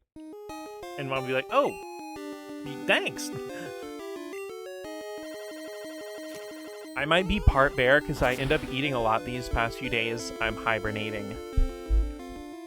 I mean, Cole, I think we already all kind of know you're part bear.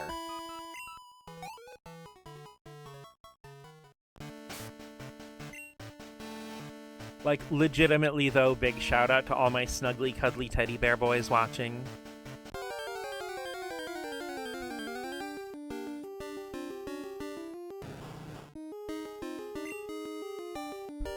I would guess I have metabolism on the lower range. I still don't eat all that much because most food's texturally not the best for my throat. Let me swallow. Eating's not been enjoyable for a while. That makes me sad. I hope you can find some kind of food combination somewhere, Maddie, that makes it easier and more enjoyable for you.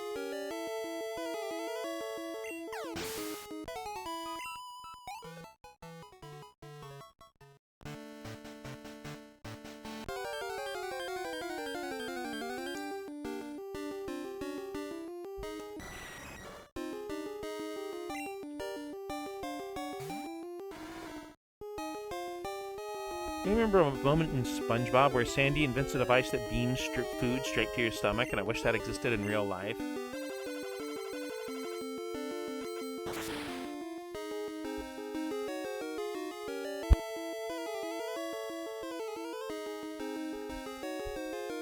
Also, I'm trying not to eat toward the mic, so I apologize if you guys are accidentally getting Pop-Tart munching ASMR.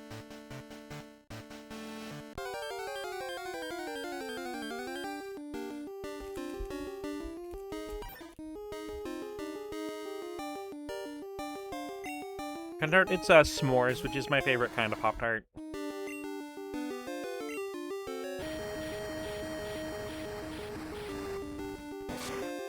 Pretty strong food aversion, hate eating most of the time, but I have to eat so much. Yeah, that was also kind of what my mom had to deal with, because she had a lot of food aversion, too.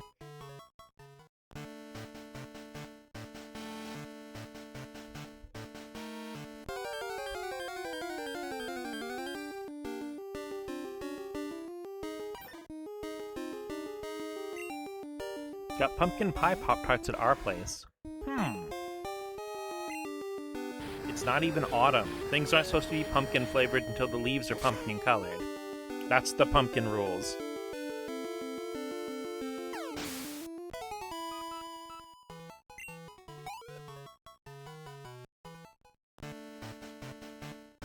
Quitter talk.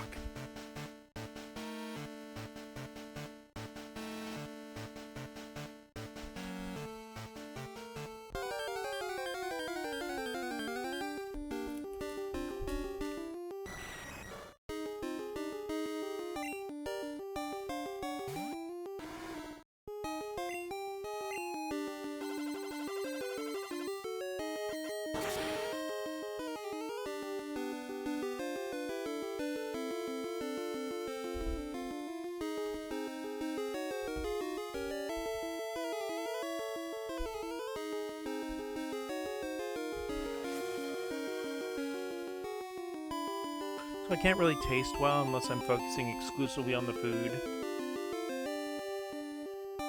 Unless I don't like the taste and it doesn't matter. Yeah. I mean, taste is usually the fun part of food.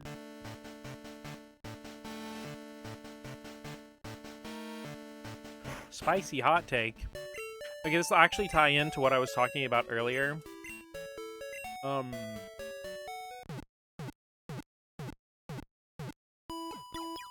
But I'll give you two, because I think one I've said already. But the one that I think is a rerun, because I think I've at least mentioned it on stream once before, I do not like analog clicks. You know, you click in the analog stick, the L3 and R3 as they're usually referred to on PlayStation or whatever. I'm just not a fan of that at all. I think they're way too easy to hit accidentally. I really don't like the only acceptable analog click function is clicking the right stick to center the camera. But like, I do not like clicking the left stick to sprint. I do not like when lock-on is on R3 or L3. I feel like analog clicks just get in the way most of the time.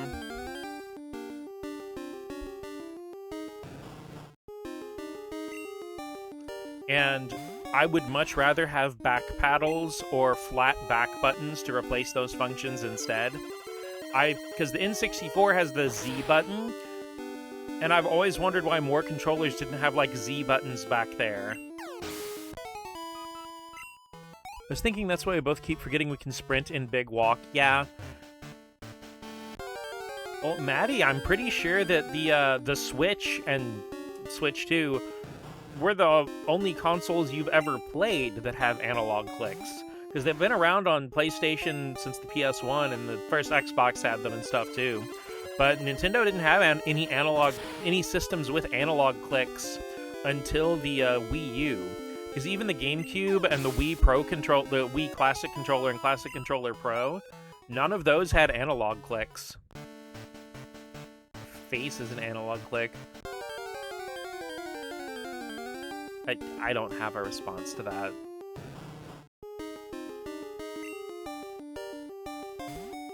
But yeah, the Wii U was the first Nintendo console with clickable analog sticks.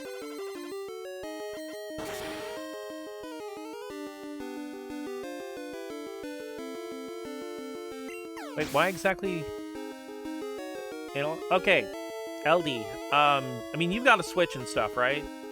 And I know you play on PC. I don't know if you have like a PlayStation or Xbox controller you use, but with the left to right analog stick, if you ever press on them with your thumb, like press them kind of hard, and they make a clicking sound, in a lot of like bigger, more intense video games, like stuff like Breath of the Wild and a lot of shooters and stuff like that, they'll have functions mapped to clicking the stick in. Even Pokemon Scarlet and Violet do, because if you click the right stick, it'll actually zoom out the camera a little bit.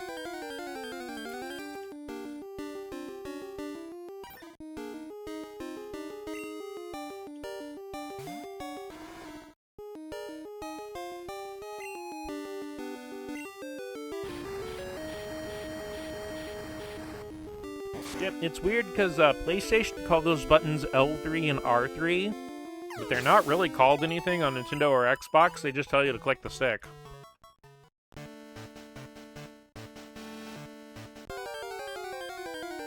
And I mean, I feel like design-wise, it's also just really unintuitive.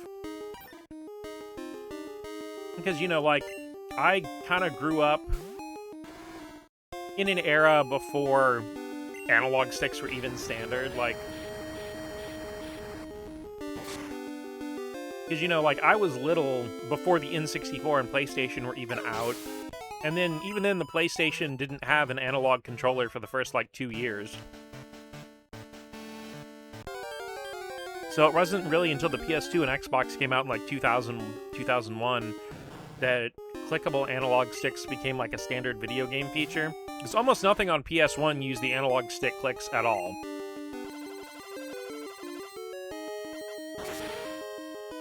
Yeah, I think it's unintuitive. I agree, LD, it does not flow well. It's definitely an unintuitive movement. Oh no, what I was gonna say is, like, a lot of people I've seen online, because, you know, people born in fucking 2000 are 26 now. But a lot of people who posted stuff online who grew up with Xbox 360 and PlayStation 3 and stuff, they'd be playing a PS3 game, and it would say click L3 and R3, just the button for that on the screen, and they'd be looking all over the controller because they don't know where that button is.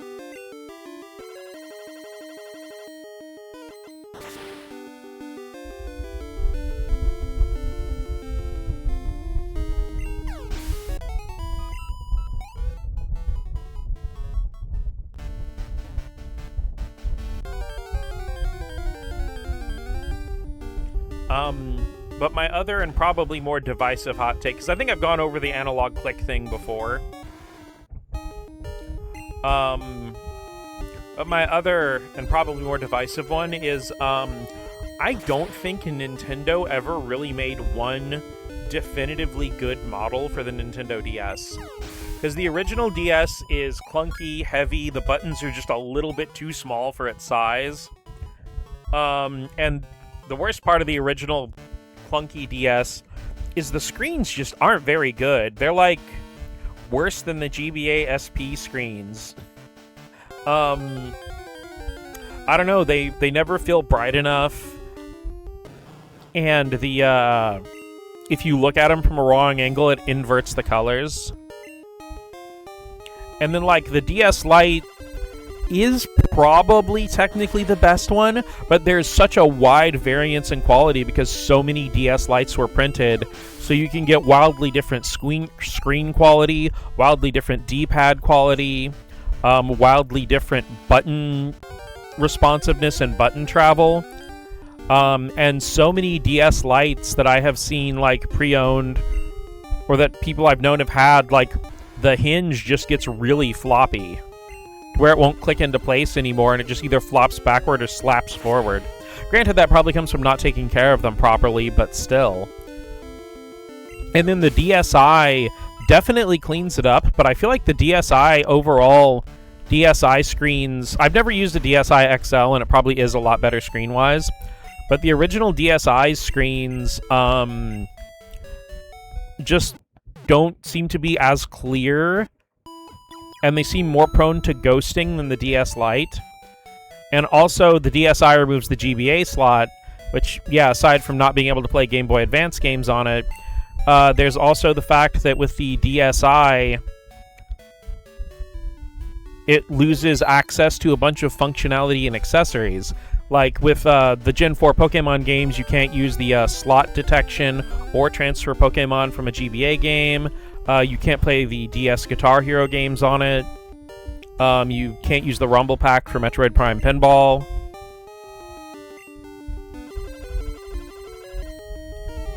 I never had an OG DS, only my brother. It felt weird and bloated and was underwater for a year?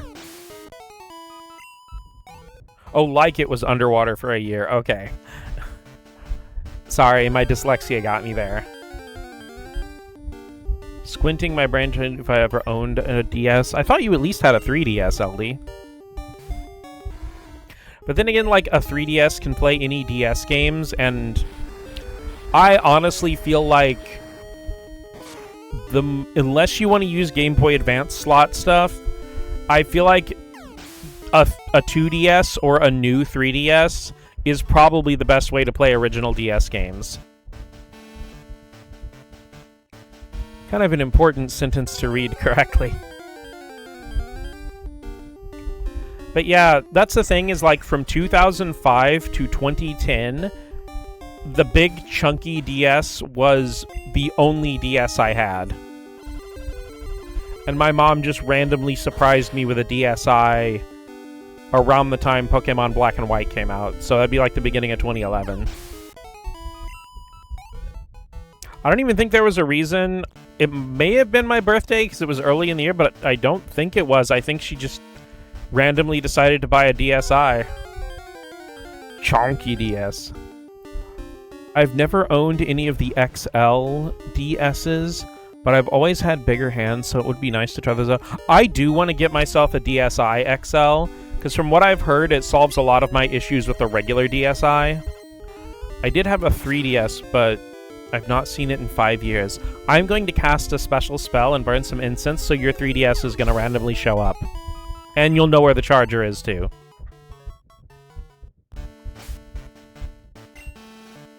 It's going to show up, and it's going to show up in a place you swear you've looked multiple times. I know where my 3DS is, though. It's right here on my shelf with a bunch of PS4 and Switch games. And also Tales of the Abyss for PS2, because I was playing that a while ago.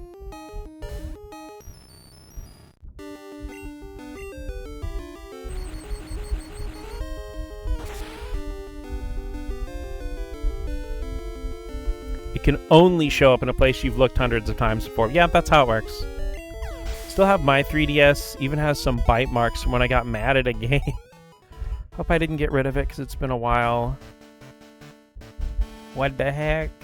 I don't think you did.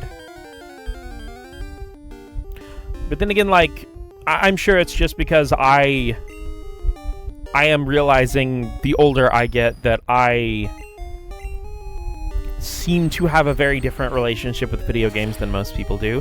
But I cannot bring myself to sell or get rid of any of my game stuff unless I get a game and, like, legitimately do not vibe with it. Like, I've given a lot of video games away to friends.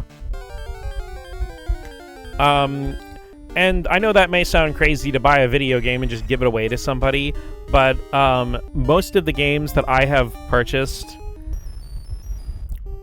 to give context, prior to the PS4 and everything coming out, actually I say it was the end of the 2010s when this started changing, but yeah, like prior to the mid to late 2010s,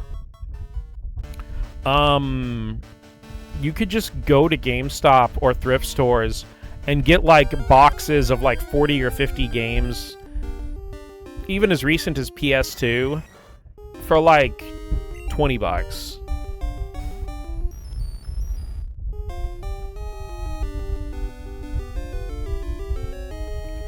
Biting the things that frustrate you feels natural. Genuinely asking, have you bought me a video game before? I know what you're gonna say, but I really can't remember.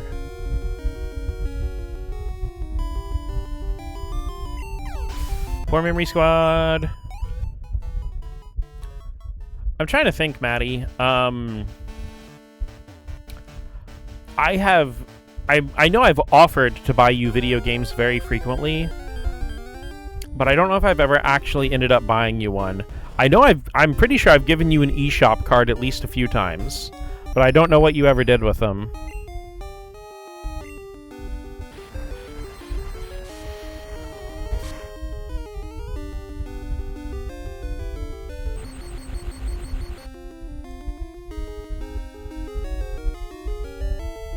I think you just used it for NSO. Okay.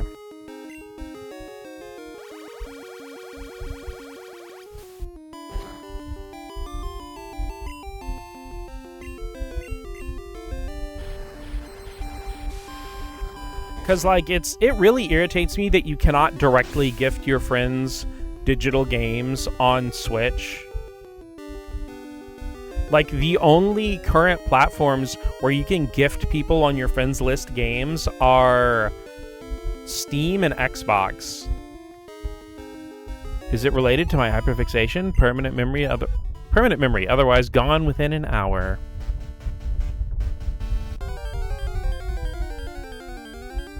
I know Maddie has bought a game for me, because Maddie bought me Mario Kart. Well, I don't know if they actually exactly bought Mario Kart 7 for me, but when they got another 2DS, it came with a digital copy of Mario Kart 7 that they already had, so now I have Mario Kart 7, and it became one of my favorite Mario Karts. It really makes me sad that people dog on Mario Kart 7 so much, because I really like it.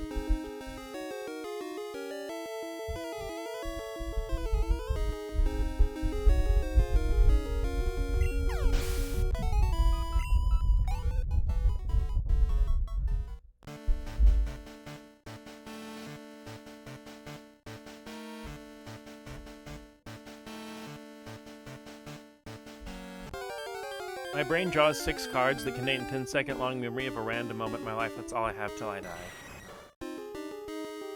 Don't even retain hyperfixation memory. All I'm left with is the knowledge that I loved a game. Will never remember it until I play it again.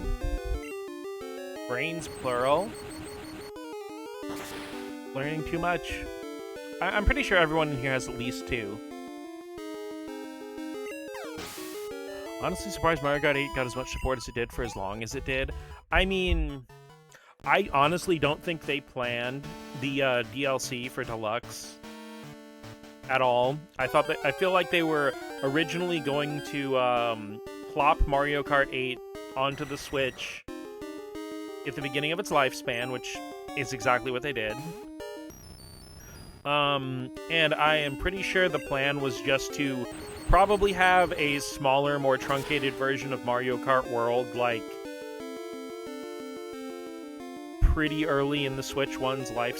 Not early, but, like, probably at the midpoint of the Switch One's lifespan. But they probably pushed that back because Mario Kart 8 Deluxe kept selling. Like, the Switch sold, I think, like 150 million units, and I think Mario Kart Deluxe has like a 56% attach rate or something like that. Mario Kart 7 came with a 2DS that I thought I accidentally broke, so I basically bought you Mario Kart 7 for double of the price. Yeah. Like you could use a weapon powered by magic. I'm not sure what that would classify as.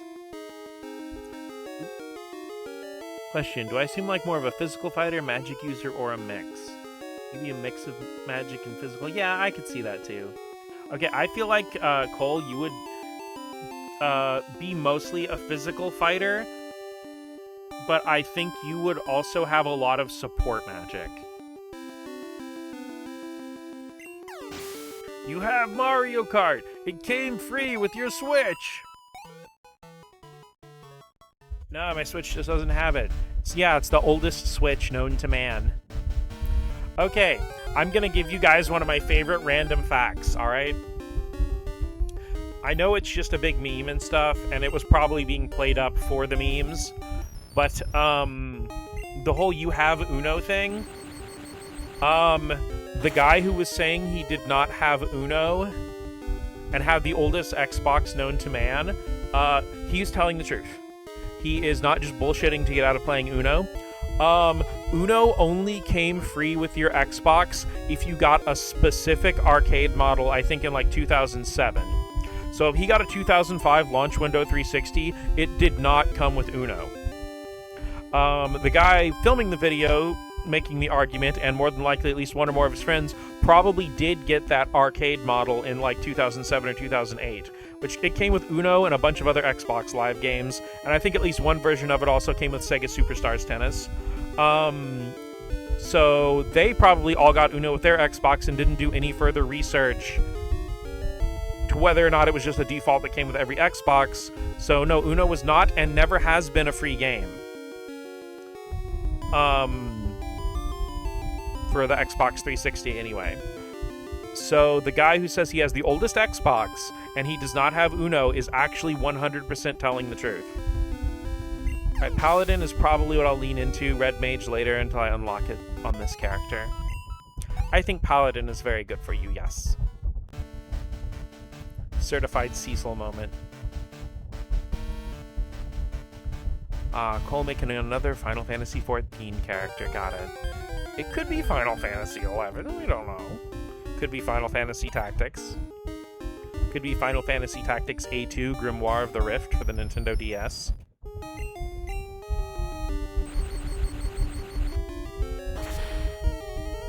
Could be Final Fantasy 1. Okay, Final Fantasy 1 doesn't have paladins, but shush.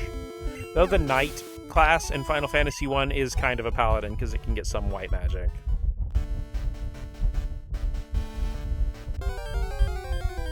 Asking the group here, if you were sold as a bundle with a game, what would it be?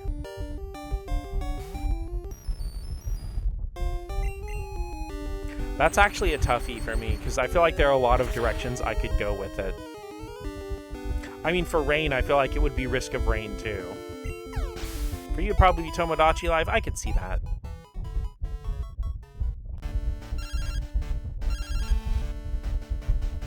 Hello, it's me, Alan. I've studied quite a bit since then, and I've gotten a lot better. I'm hanging out on Route 36. Can you come down for a battle? See you later.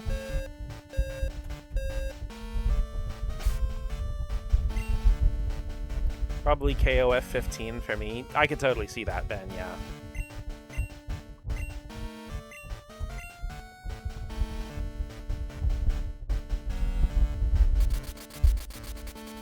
I mean, purely for the joke, it would have to be Risk of Rain 2. I mean, it doesn't hurt that that's also a game you play 1,000 hours of. Not past tense, there will probably be 1,000 more.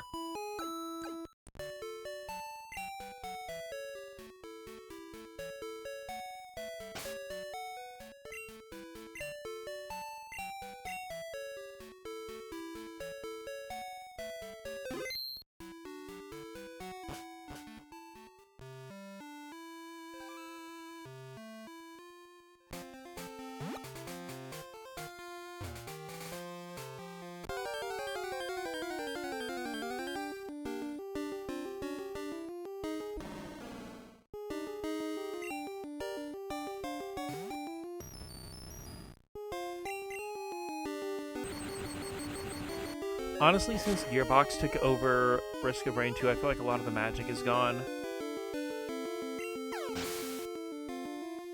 Can RNI feel like more of a game is completely unplayable without mods?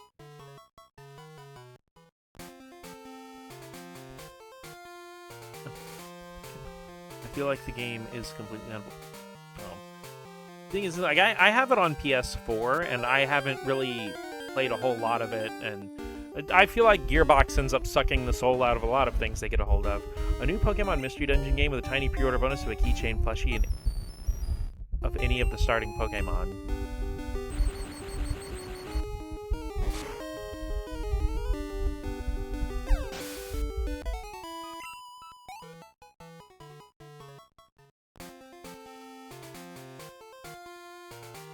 More Pokemon Mystery Dungeon, yes.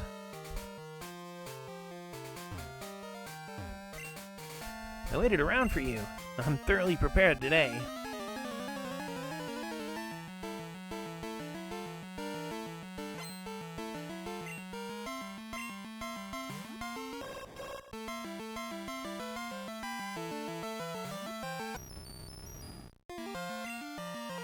Still copying the new Pokemon Ranger game that probably won't happen. The thing is, Pokemon Ranger is very interesting for its lore and a lot of the ideas, but I'm pretty sure it only exists to do Silas-related things. Currently have 1,265 hours in Risk of Rain 2. But it is 14 because I wanted to make a Rogadane based off of people saying I'd be a Furbolg in real life. Pokemon needs its strange and whimsical side games back. Yeah, that's the thing, is like, up until, like, maybe the last 5 years, probably, Pokemon side games have been exclusively, like, free-to-play and mobile shit. Which, like, some of them are cool. I like TCG Pocket and all that, but, I miss, you know, just having another Pokemon-related game to play that isn't just regular Pokemon. I miss my Pokemon Puzzle Leagues and Pinball.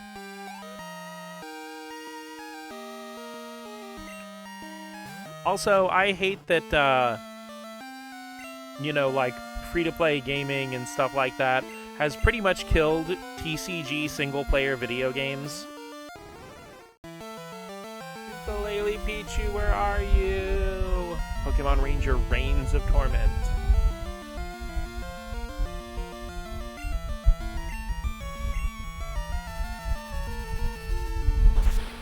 Unironically, this game goes hard as fuck. Yeah, it is metal AF, for sure.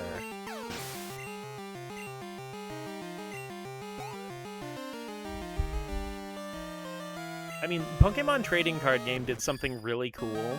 For, I think, one of the anniversary sets. They had a bunch of, like, Generation, like, 7 or 8. Because I think this came out in Gen 8. I don't think Gen 9 was out yet. But, like, they had a bunch of Generation 7 and 8 Pokemon in, like, Gen 1 card frames. Or,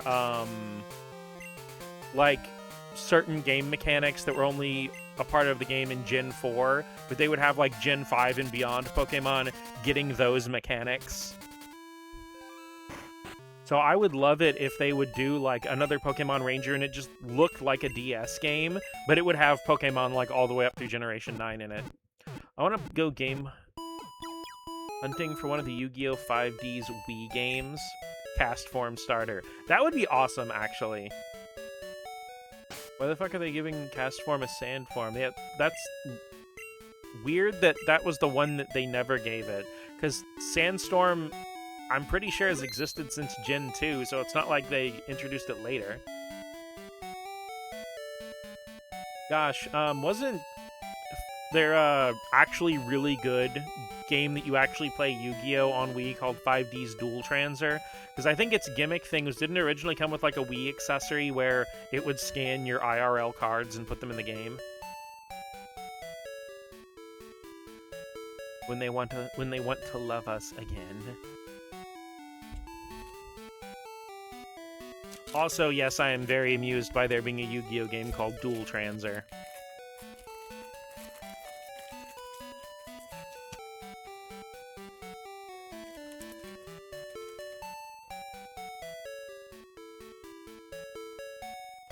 I will say,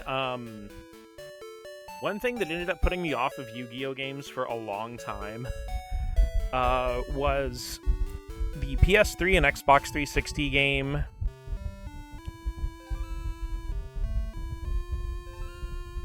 Is This Play About Us?